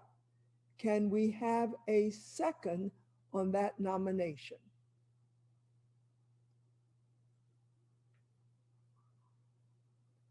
I am calling for a second. Pardon? For Dr. Cole. I'm sorry, I didn't hear. There is a nomination. There's a second by Rose Morgan.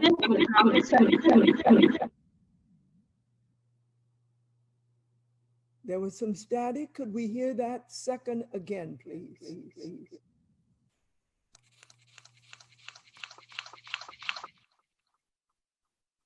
Here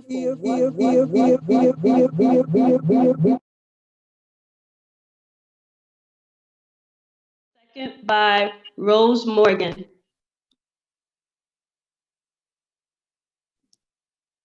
For young vice chair, Nadia Sutherland for young vice chair. Thank you.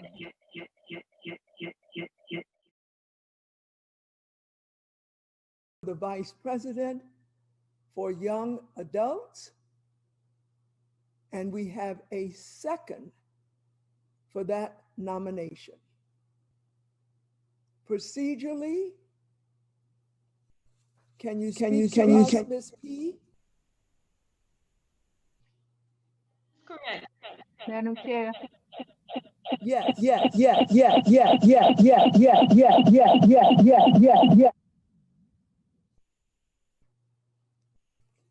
Maybe I am causing some problem.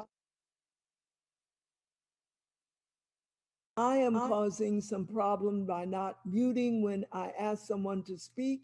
My apologies. I'm going to mute now.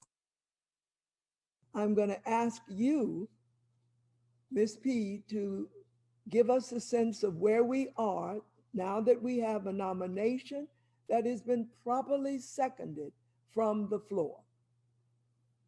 Madam Chair, you hear me, Piola? Say that again. It is not necessary to second a nomination.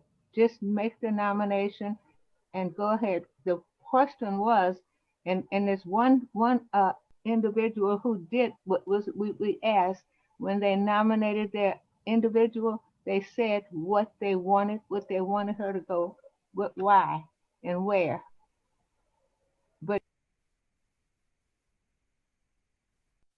thank you for the correction. A second is not required for that nomination. Simply by making the nomination, the individual's name is placed on the slate. Can we hear any other nominations at this time?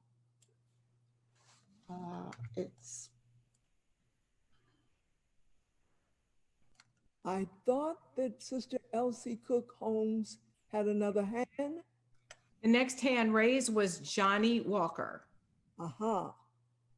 Our distinguished co-chair of the Bethune Heights Recognition Program, Sister Johnny, please speak.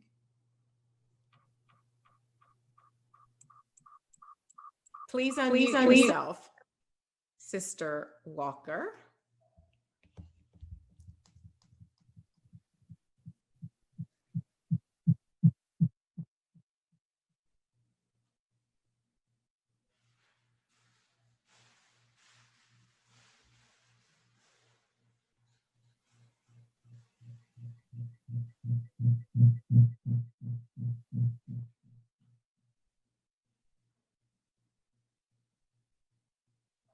Can Sister Walker unmute herself? There I go. Now, can you hear me? Can you hear me? Yes, we can hear you. Okay. We do hear you. I don't want to yell. This is going crazy. All the work that Bishop Daughtry and her team did is sort of being diminished by all of these interruptions and feedbacks from the audio. So it's not fair to those who tried to make nominations from the floor.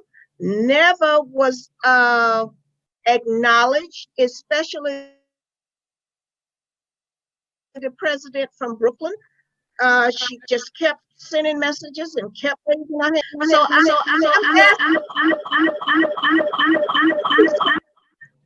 I'm asking a question if it's proper or not proper from the parliamentarian and the president to delay this until the audios and all of the trouble can be cleared up so we can have a legitimate slate. Thank you. And Chair of the Board, I appreciate your comment.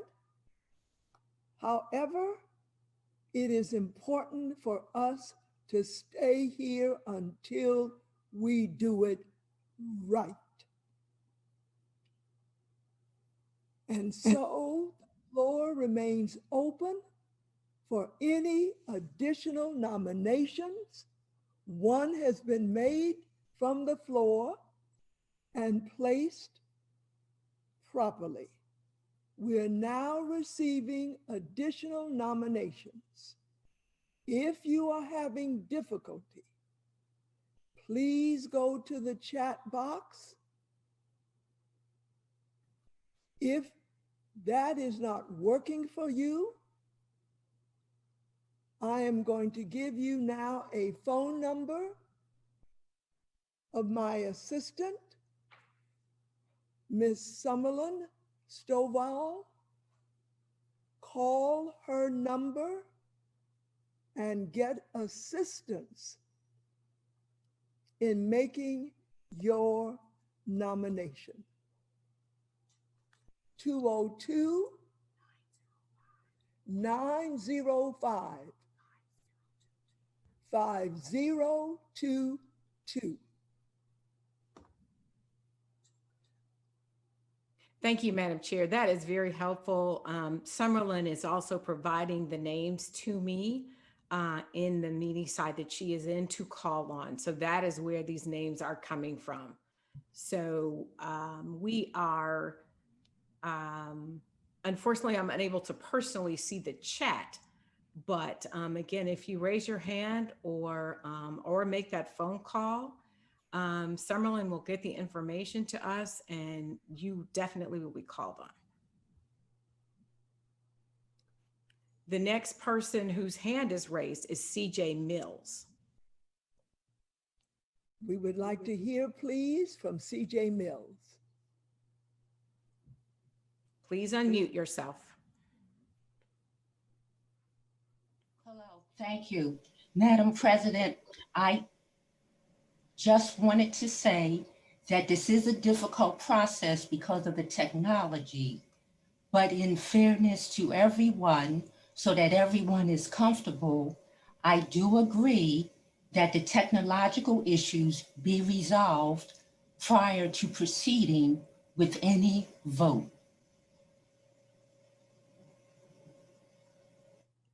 I have heard your support of what has been said by Johnny Walker. My concern is that technology is going to stay with us. I am going to at least wait for a little more time to see if we can complete this task now. Are there additional nominations from the floor? The next hand raised is Sister Inez Davis. Sister Inez Davis, please unmute yourself and we are listening.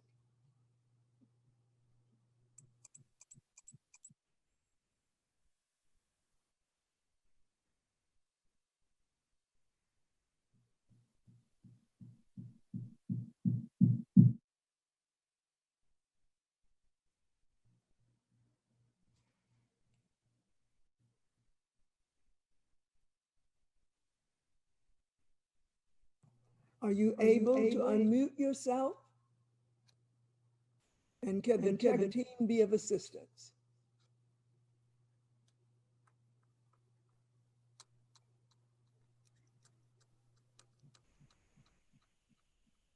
Are there any other hands in the queue? Yes, Madam Chair. The next one is Sister Denny Antoinette Mazingo. Sister Antoinette Mazingo, would you please speak? Am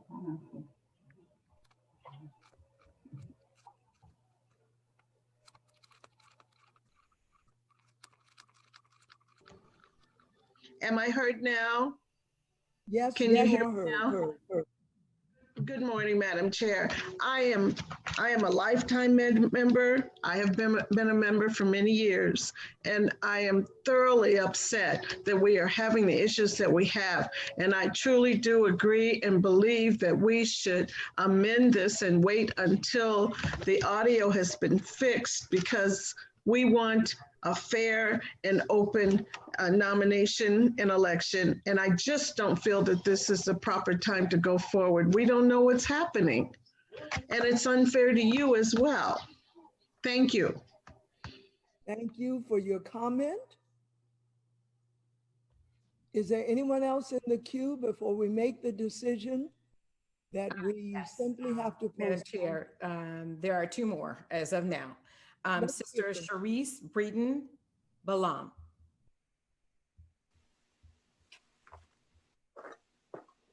Please unmute yourself, and we are listening.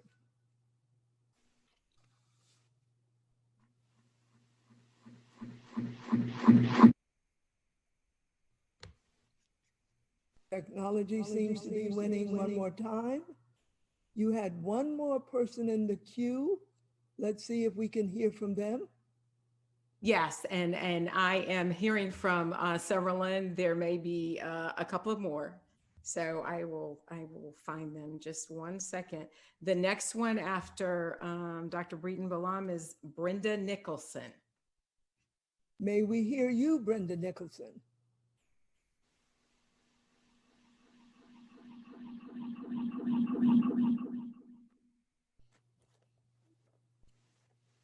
And who is the last one?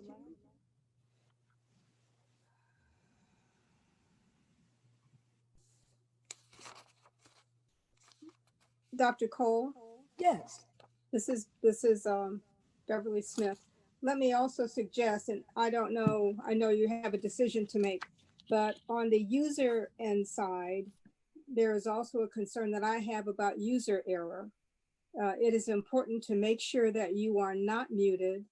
In a situation with Zoom, for those who may not be used to it, it also seems to be a need for people to make sure that if they are on Wi-Fi, that they, sometimes with this, especially with whether you have to be hardwired, if you can connect yourselves with an Ethernet cable to your computer or to whatever you were, that also helps. If you're in a location where internet service is not good, you really have to be hardwired to a Zoom or to an internet network to make sure that you can be heard and or seen. If you are having difficulty being heard, sometimes you have to turn off your picture.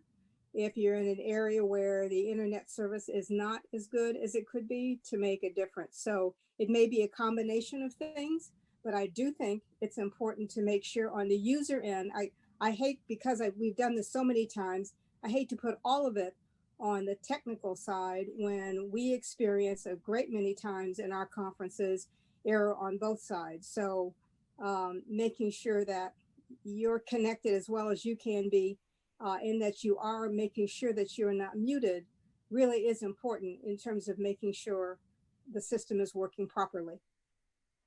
Oh, my national president, thank you so much for such appropriate comments. You're very welcome. Here is what I do want to suggest. That at this moment, we ask the tech team to give the best possible instructions on speaking from the floor. We're going to try one more time. And if we are still having difficulties, then we are going to do, excuse me, if I can get the parliamentarians' consent to this, we're going to do an old-fashioned, old-school thing and have any additional nominations sent by email or by phone to a secure place. Could the parliamentarian please give thought to that? Because I'm afraid if we are having major problems on the user side, delaying this may simply mean we come back with the same challenges. So while Ms. P is considering what I'm suggesting, I'm going to ask the tech team or our fearless leader, Elsie, Cook, Holmes, to please explain once again what a user should be doing in order to make a nomination.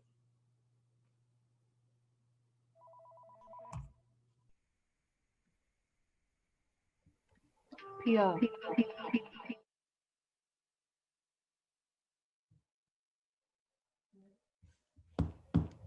Madam Chair, I'm also just inviting someone from Tech Factory to please jump in if they have other suggestions.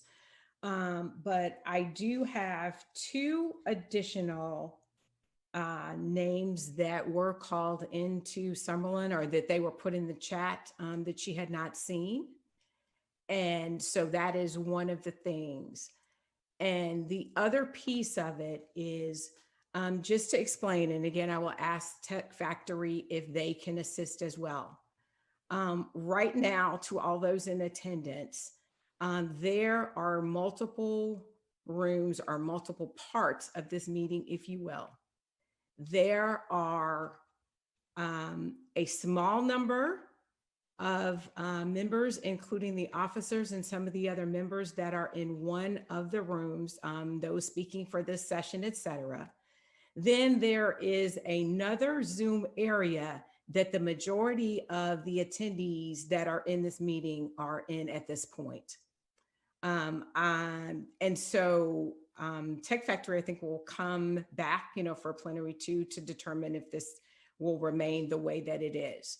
But that is part of what's causing the challenges. But what we want to say, for anyone who is in the side where they can actually see Dr. Cole, and there are a few of you, there is a participant list, and there is an option to be able to raise your hand at the bottom of that participant list.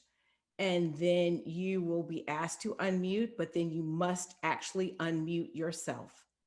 If you are in the other Zoom area, it works very similarly in that you can either put a notification in the Q&A, or you can raise your hand as well.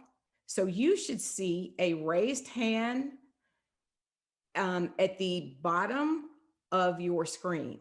So you should see that. If you don't see that, look in the participant list, and it should be at the bottom of that. Once you raise your hand, Summerlin is actually monitoring, and others from Tech Factory are monitoring that side. I am actually in the side with the smaller number of people. So just so you understand kind of what's going on with some of the delay, we have 2 different areas that have to be monitored. And so I'm monitoring one, but the larger room at this point, Summerlin, and hopefully other volunteers are monitoring that at this point. So she's looking for the hands. As soon as she sees the hands, we will call on you as soon as she lets me know about them. If there are things entered into the chat, then she will forward those to me, and we will make sure they are read. And if you call her, she will make sure those are read as well. I am going to ask someone from Tech Factory to come on to see if they can provide some additional insight as to if the rooms or the delegates that need to be able to speak more frequently will be joined into one room for subsequent sessions. So I'm asking for someone from Tech Factory to please come on and speak to that.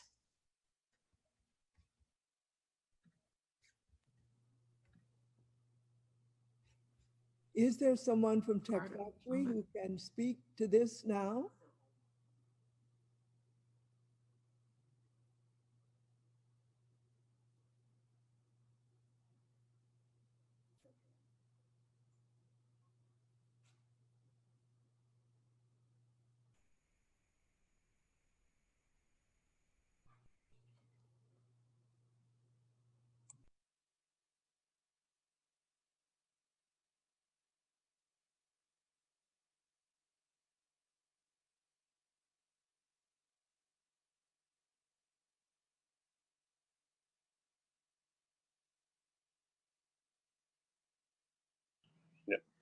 Hi, this is Damon from Tech Factory.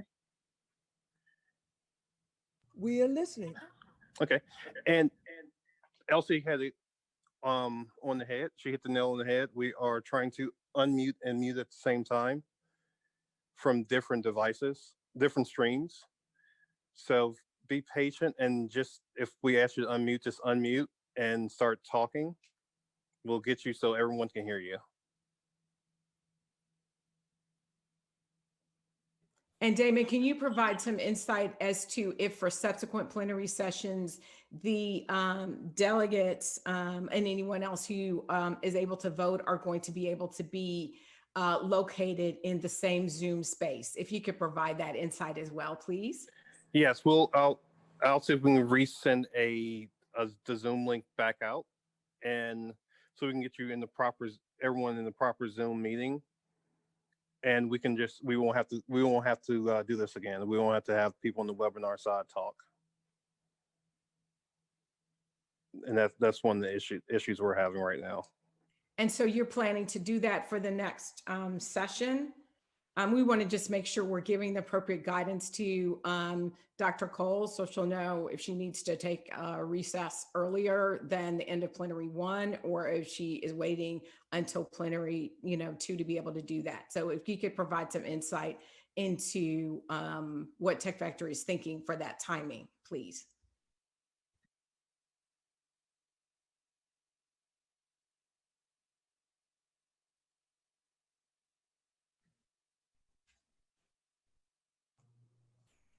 So Damon, if you could unmute, are you considering doing that after this session?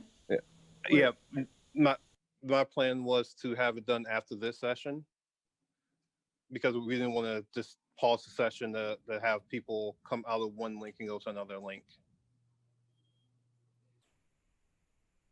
This is your president and chair.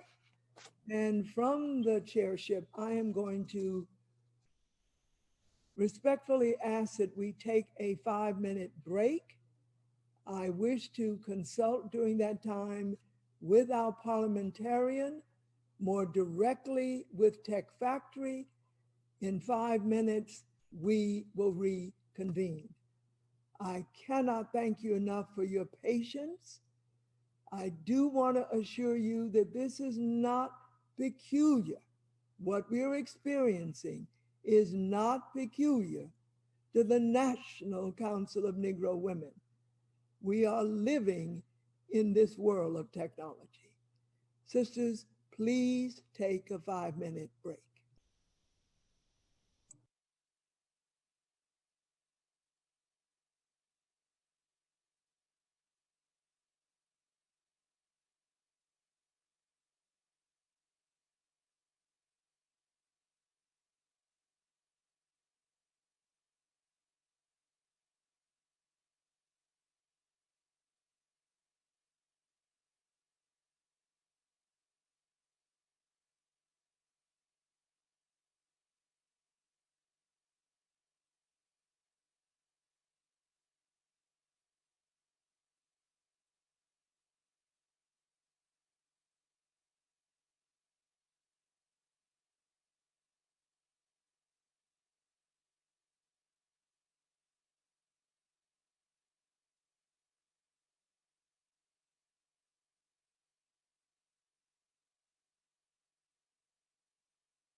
Got it. Okay.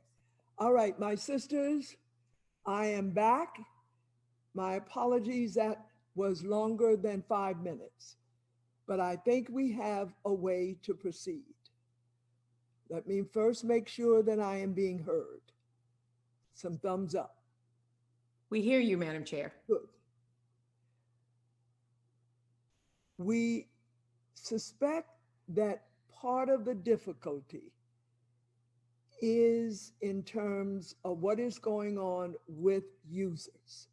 Now, my sisters, I declare myself every day the most non-techie human alive.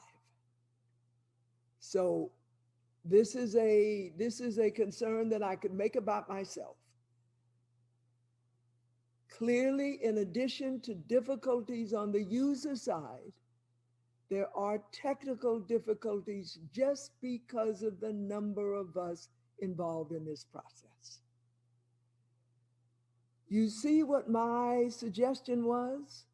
This is what it means to be old school. But watch old school work. I am hereby proposing, with the support of our parliamentarian team, that anyone having difficulty making a nomination can, over the next 5 minutes when the clock starts, you can email your nomination.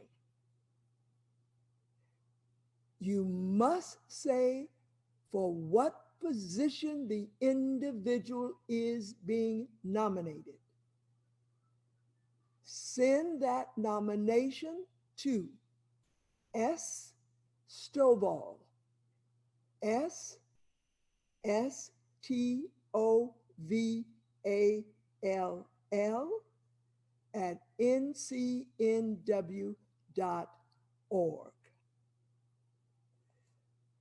No second is required for nominations from the floor. So again, we are going to finish this process. What I have just proposed to the folk who can help me make these decisions is that we delay my state of the organization address. That will give us about 40 minutes of make-up time. We'll look to see where it can be fit into our agenda. So I hope this does not meet with any disapproval, but we must move forward with this process. I think we have come up with a way for everybody who wishes to make a nomination to make a nomination in the next 5 minutes. Email it to stovall@ncnw.org. We will, of course, accept the one nomination that was made from the floor.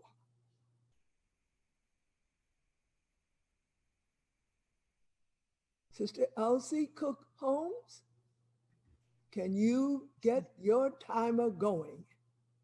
5 minutes for any individual who is an NCNW member and qualified to participate in this process.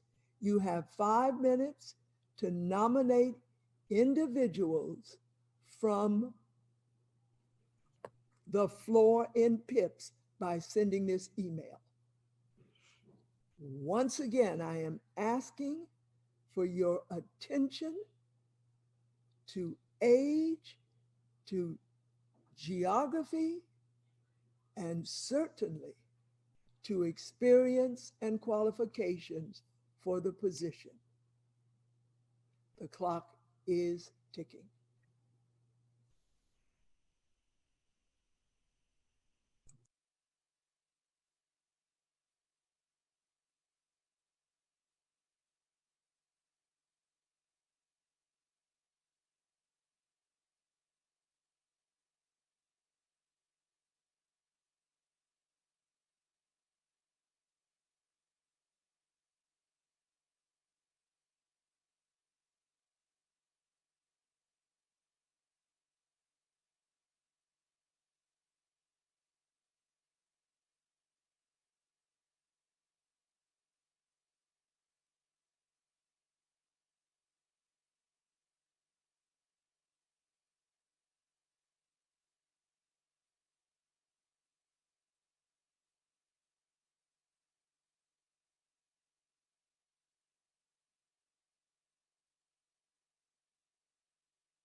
I need someone to quickly email me.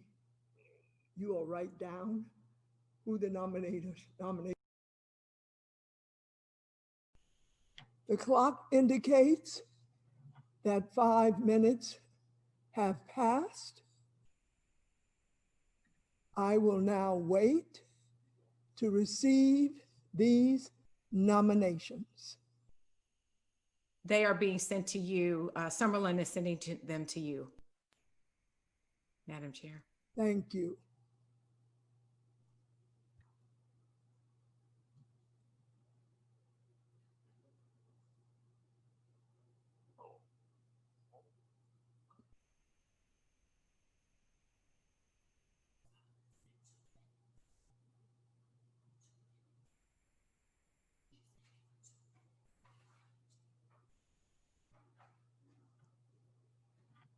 You have my email? Is she emailing them? Good.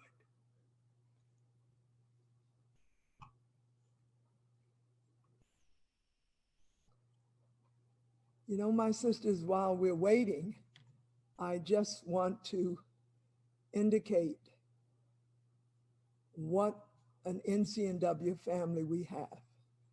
I am actually in a hotel so that we could guarantee, we hoped, the best of, you know, internet service. Where my husband and I live, the service is not very good. They say they're making changes, but who knows? And so we are in a hotel about 40 miles north of Jacksonville, which I think most of you know is where I was born. And so what did we do to get as much support as we could? We called on our sisters in the Jacksonville section. And so actually in this conference center that is practicing really, really good procedures, we're in a huge room and I am being so wonderfully assisted by the sister president of the Jacksonville section, Alicia Henson, and by the immediate past president of the Jacksonville section, Sister Scott. And I just don't see how I could have done this without them. Plus, having on standby my tech support hubby. So I want to just publicly express my gratitude to Sisters Scott and Henson for their support.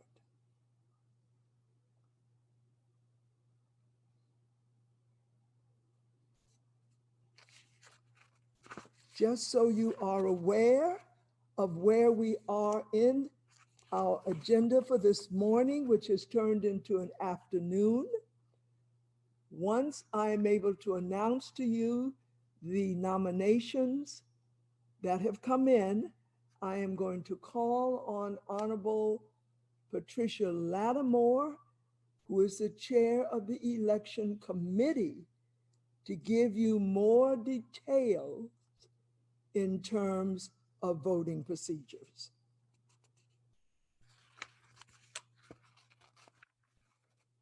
Then we will move to a very special part of our agenda, and that is I will have the honor of introducing all three of our chairs for this convention, but I will more extensively introduce the individual who later on will in fact greet each of us.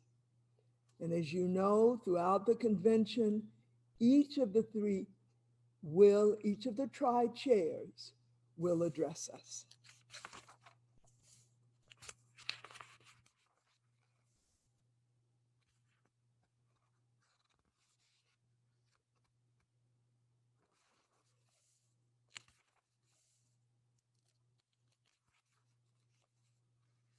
are we doing?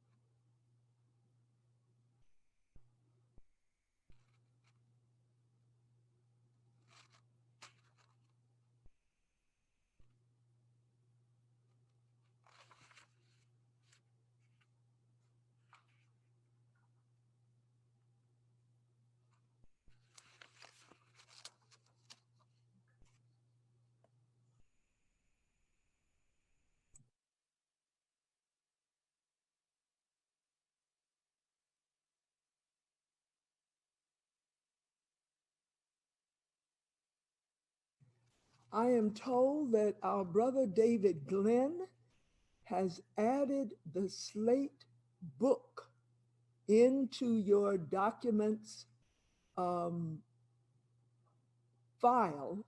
in case you are going to want to refer to that later.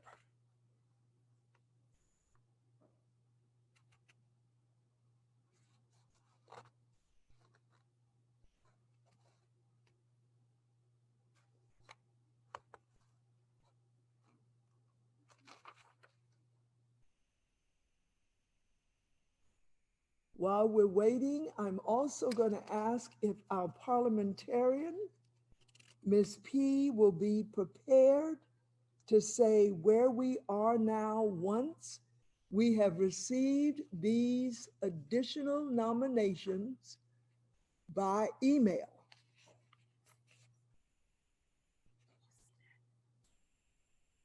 Okay.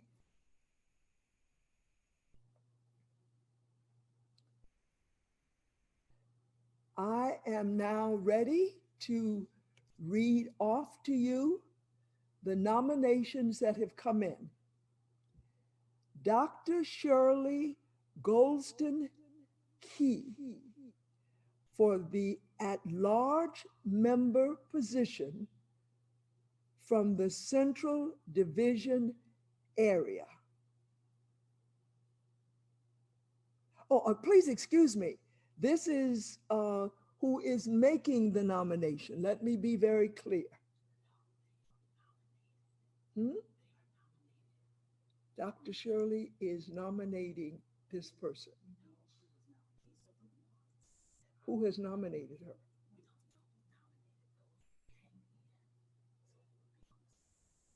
her? My sisters, we can't take a nomination unless we have who is making the nomination. We can't just receive an email. There's no security in that. So let me give you another minute while I proceed to read the other emails.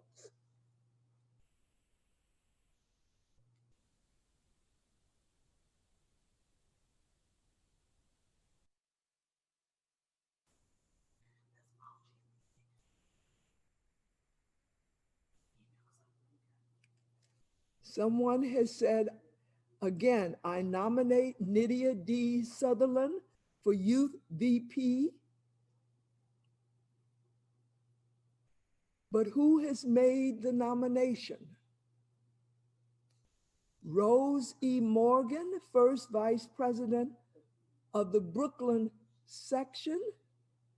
This is very confusing. I'm sorry. It's not clear to me.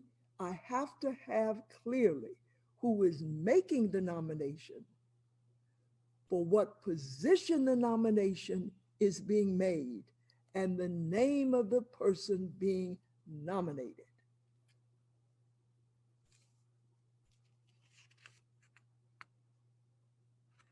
I am wondering if, in fact, I am going to suggest that Pat Lattimore, the Honorable Sister, indicate to us now what information we need about voting on the slate. Are you available, Sister Pat? Okay. Yes, ma'am. And your question is about the information you need for the slate? No, I am wondering if at this point you can indicate any additional information that our sisters need about the process of voting on this slate once we've got it. I think if I'm, and I'm sure the parliamentarians will correct me if I'm incorrect, is that we need to accept the report of the nominating committee, which is the slate that came. And then if there are nominations from the floor, those nominations need to go to a combination of your membership office and the nominating committee to vet those to determine if they will be added to the ballot. The nomination is not an automatic add to the ballot. Right. And I was asking if you also wanted to just take this moment to say a little bit about how we will be voting. Oh, yes, ma'am. I will do that. Voting is scheduled, and we'll see if our schedule holds true. Voting has been scheduled for 3:15 p.m. to 6 p.m. Eastern Standard Time today. The positions that will be voted on are those that you heard in the nominating committee report. In the event that there is but one nominee for an office, that candidate may be elected by acclamation. All voting will take place utilizing election runner based on the email provided by the delegate at registration. We understand there were some bounce backs on the first run that was tried today, and work is in process now to clear those up before 3:15 today. Your voting here will be on the basis of one vote by the National Executive Board, the affiliate delegates, the section delegates, the Legacy Life delegates, and the Life delegates.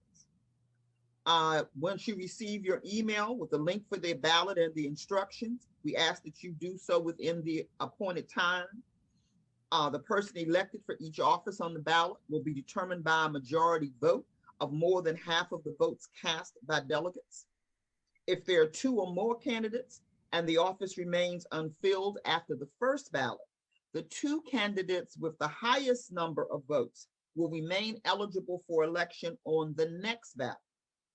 If reballoting is required, it will be announced via email and will take place via election runner immediately following the first ballot. The final report of the Elections Committee will be provided during Plenary 3 and will contain the results of the election of National Council of Negro Women officers and the nominating committee. That's our process in a nutshell. And if I could add one other quick comment, I plan to email the duly elected members of the Elections Committee to see if we can do a quick Zoom meetup to go through what our duties are in a digital environment during whatever time we break today. That was very useful information. Thank you, Pat. We have spent that time well. While we are still waiting, my sisters, for us to get by email the information we have requested, it must be your name as the person making the nomination. Identify yourself by your section and then indicate the name of the individual you are nominating, and you must include for what position.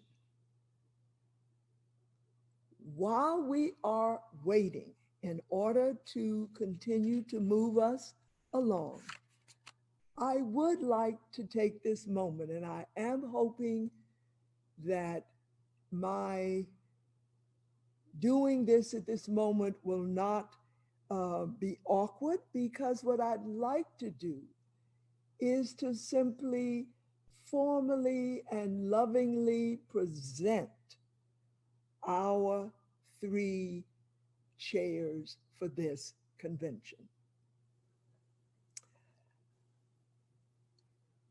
Let me first make sure that they are with us.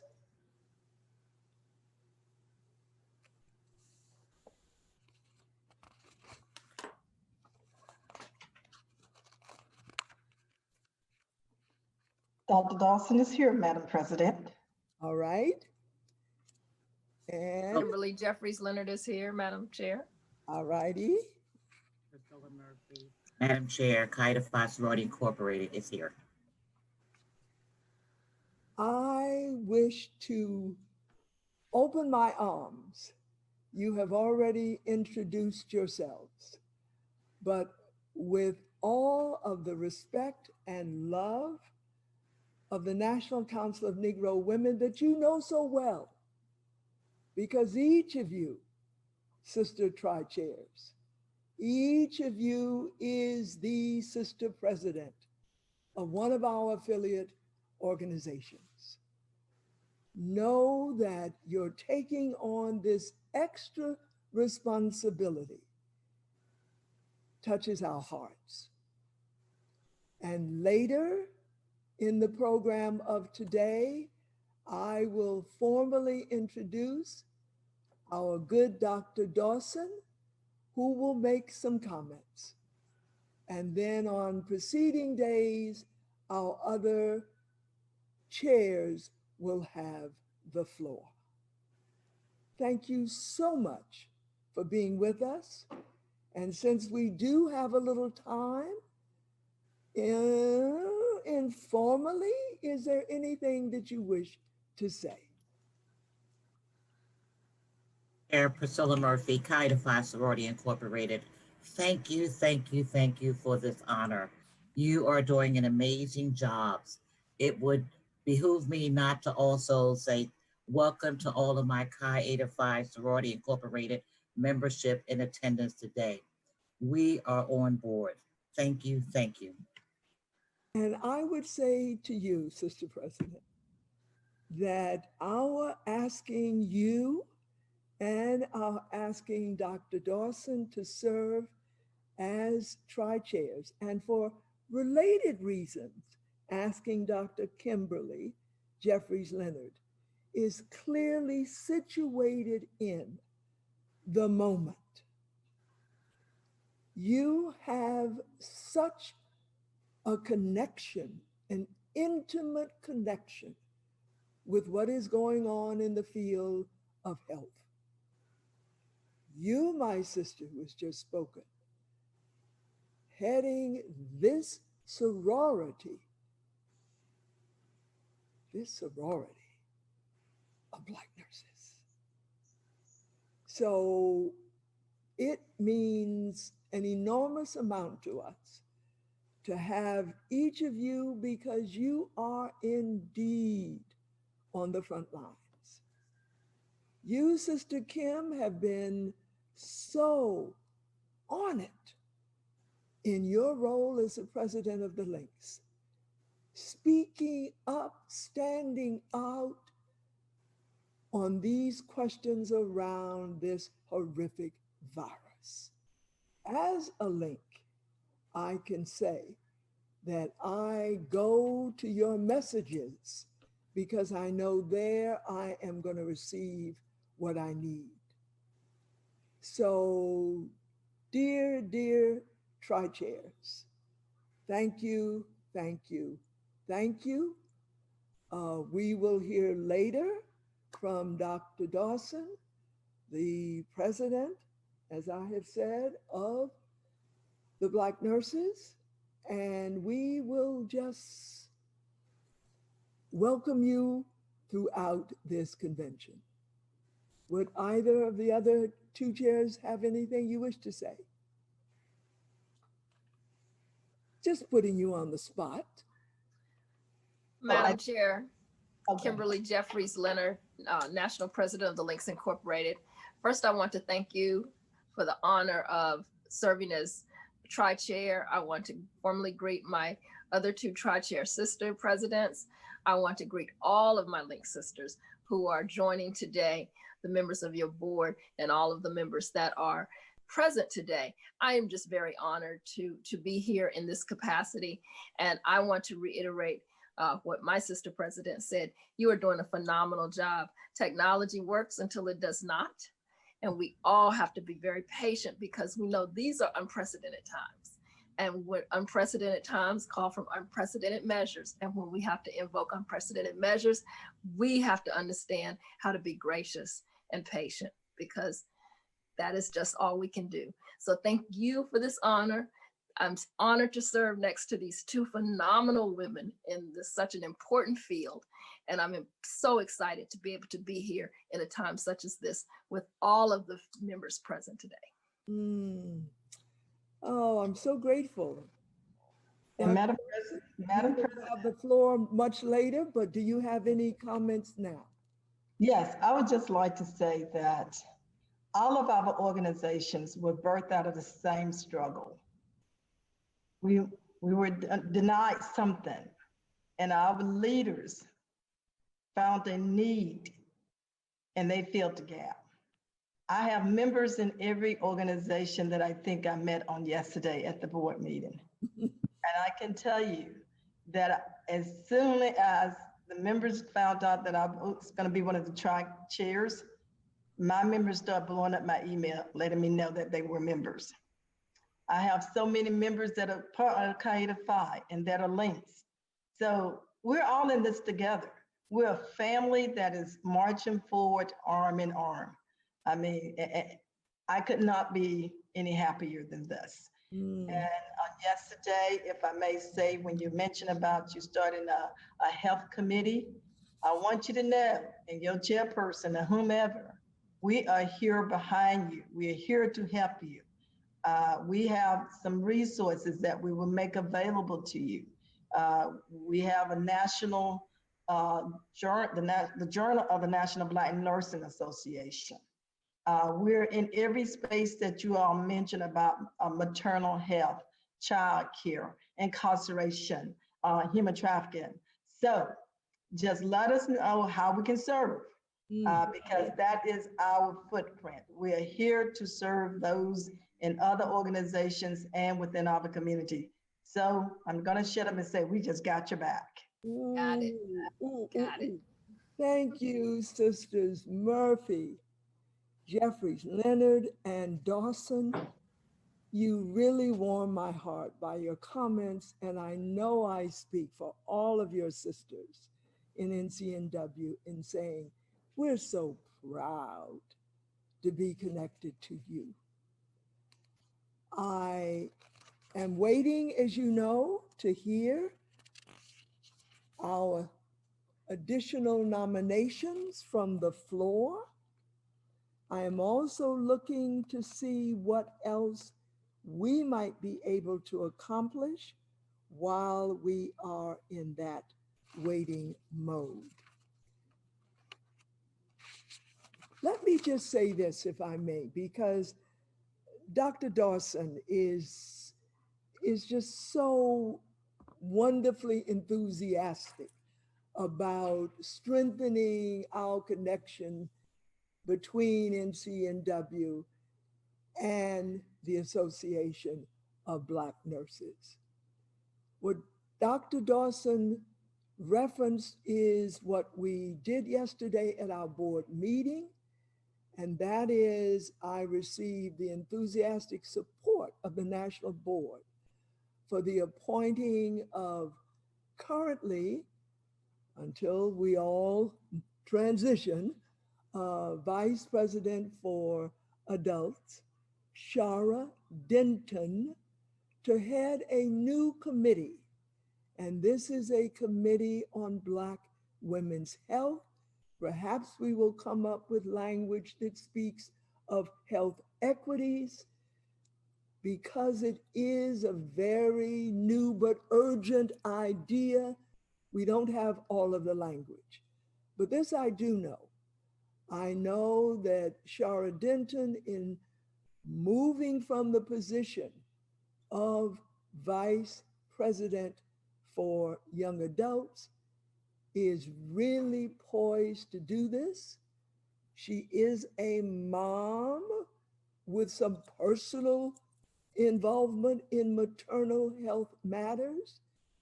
And I think it's going to be quite a partnership as we now hook up with the Black nurses. Aha. I now have what we need, my sisters. Are you ready? Nominated through email, but we will use the technical term from the floor. Dr. Shirley Golston Key nominates herself for the position of member at large. Member at large from the Central Division area. Secondly, Sister Rose E. Morgan, first VP of the Brooklyn section, is nominated by Carol E. Moore, President. Nominated for what position?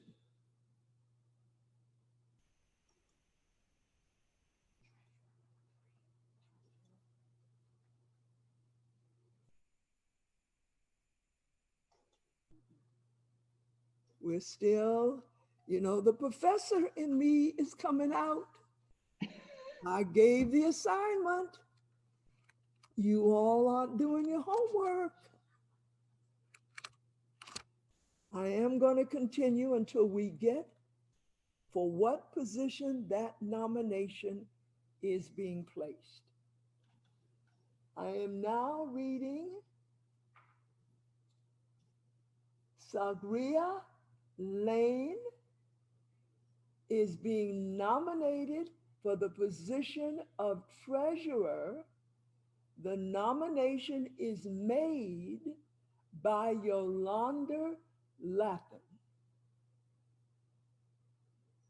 Fourth, Doris Settle Maxwell from the state of North Carolina is being nominated for the position of member at large. The nomination is being made by Marilyn Powell Godet. Fifth, Nydia Sutherland is being nominated for the position of young adult vice chair. The nomination is being made by Carol E. Moore. Sixth, Valerie Hall from Queens County section is being nominated for member at large. The nomination is made by Gladys Keller. Move up the, is that it? Are there 6? All right, I think with the exception of the second, I think we may actually have them all. Rosie Morgan, first is nominated by Carol E. Moore.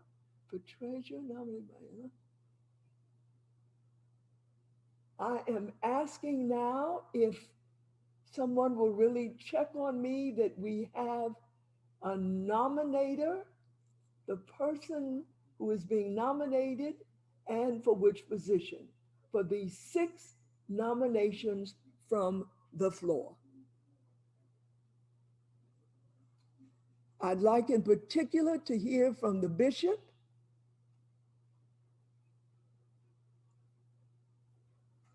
Yes, ma'am. You have heard these nominations. Is there any unclarity for you? No, ma'am.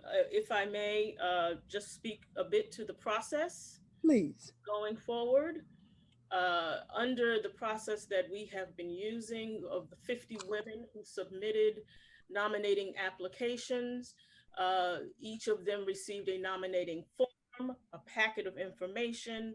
They were required to submit letters of recommendation and so forth. And we had to verify the status of both the nominator and the nominee, as well as verify that the person who was being nominated was aware of the nomination and consented to be nominated. So for the nominations that have come from the floor, the nominating committee will now reconvene. We will check to the status of the nominator and the nominee. We will be in contact with those who have been nominated to ascertain whether or not they consent to be nominated. And then we will be in touch so that they may, as close as we can, approximate the process through which the 50 women who submitted nomination packets also completed in terms of interviews, in terms of references, and so forth, so that we can be fair and even-handed for the women who submitted nomination packets early and completed all of the requirements. We don't want to dismiss or disregard the effort that they put in to their nominating packet. So we want to ensure that those nominations that come from the floor have a level playing field and will therefore submit much of the same information as close as we can approximate in order to make the election committee's deadline. So you may look out for calls from us, from the nominating committee, as we ascertain the answers to these various questions. Thank you, Madam Chair. Oh, thank you, Sister Bishop. It has taken us a while to get through this, but I hope that every NCNW sister shares my view that the time was well spent. We went old school. We remained at the task until you buy old school email. Since this technology we got up here wasn't working for you, we now have your nominations. I do want to say to the nominations committee, no good amount of work is ever done. You now have 6 additional nominations, each of which I charge you, and I know you've already personally charged yourselves, will receive the same attention that you can give them under the circumstances. There have been many, many days, excuse me, that you were involved in getting the slate. Now you're under different circumstances because you've got to bring us now the new slate, but do your best. Do your best. Because we've had an unusual procedure here, I'm asking the parliamentarians, are you at ease with where we are? And what is our next move? What do we need to do so we can move on? Can I hear from you, please, Ms. P. and Loretta?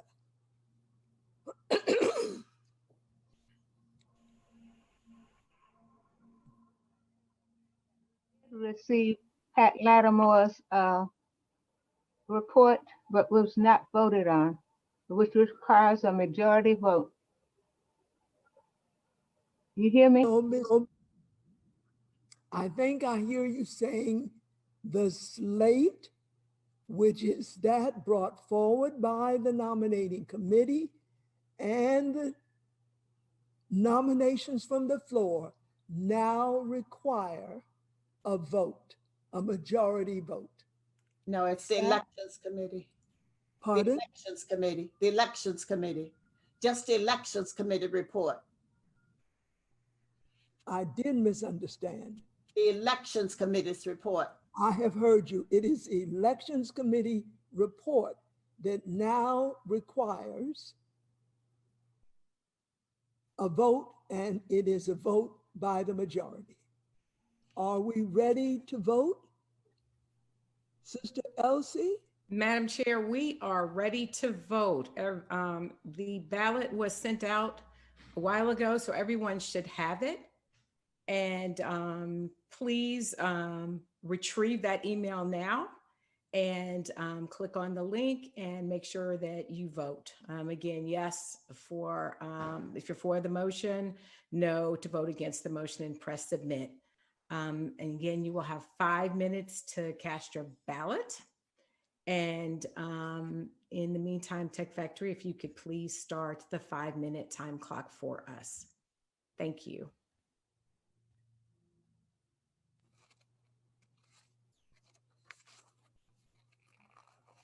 My sisters, I'm going to let you vote. If you can also just listen as you do so, I want you to know that we are going to do our best to do the following. We will shortly hear from Dr. Thelma T. And I do remember to add Daley. No, because I'm going to, no, I need to talk to you, so delay me. All right, good.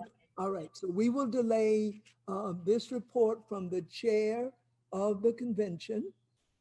I will, as you know, not give my state of the organization report. And so we will move directly to hear from Dr. Martha Dawson. Following her comments, and I know they're going to be inspirational, we will do one more thing, and that is to hear the bylaws report from Ms. Piola McCaskill and Ms. Loretta Tillery. And once we have done that, we are going to adjourn. Much too late. And in fact, I am now wondering if we can even do that, because all that I've just suggested, because we have a moderated session that is scheduled for, someone help me, at what time?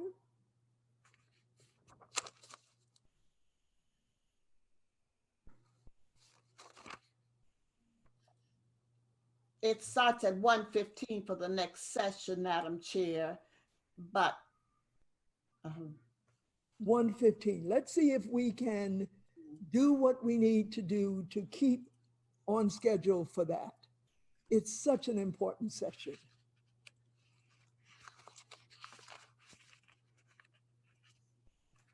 Where are we with the voting?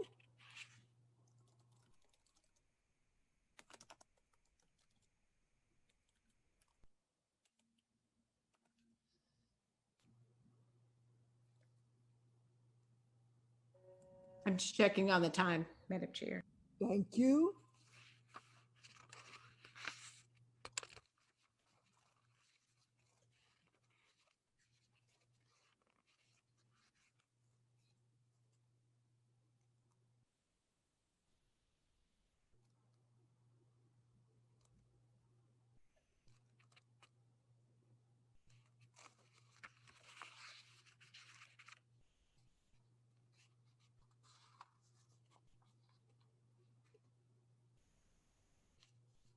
Thank you. I see the clock. 1 minute, 50 seconds left. There we go. I see it as well.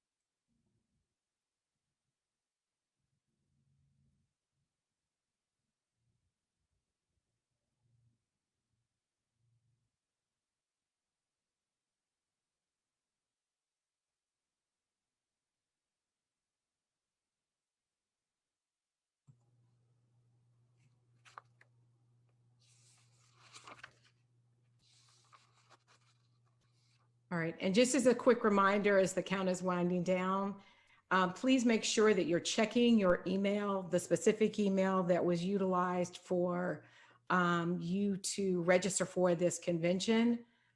because that's where the ballot was sent, the emails that were provided to be included in election runner. So if you could make sure that you're checking the appropriate email, make sure you're checking spam and junk mail to be able to get your ballots. And my sisters, my eyes ran ahead of my head. We are in good shape. We are scheduled to hear the good Dr. Dawson after a break. And so it is Dr. Dawson who comes on at 1:15. Thank you. Calling about nominations, you know, Miss Lathorn nominated you as treasurer. Bishop, we're hearing you. I know you're doing your work. No problem. I am just jumping for joy because we need a break before we can give our attention to the good doctor. And so as soon as we get this vote done, we are going to recess for 15 minutes. My sisters, you're going to grab that fully cooked luncheon that you did and put in the fridge, put it in the microwave, hurry and eat. The nurse, the head of the Black Nurses Association, wants you to get a good, nutritious, quick lunch. And then at 1:15, we'll reconvene. Okay, Madam Chair, the balloting is closed, so we do have the count for you. Please. 457 for, 5 against. So it clearly passes with 457 votes. My sisters, enjoy a 15-minute lunch break. We will resume for plenary 2 at 1:15. Maybe we should just ask for a little grace. Let's say 1:20. See you at 1:20. And thank you so much for sticking with us. We got the work done, and we did it with everyone wanting to make a nomination, making a nomination. I'm going to leave the meeting. See you shortly.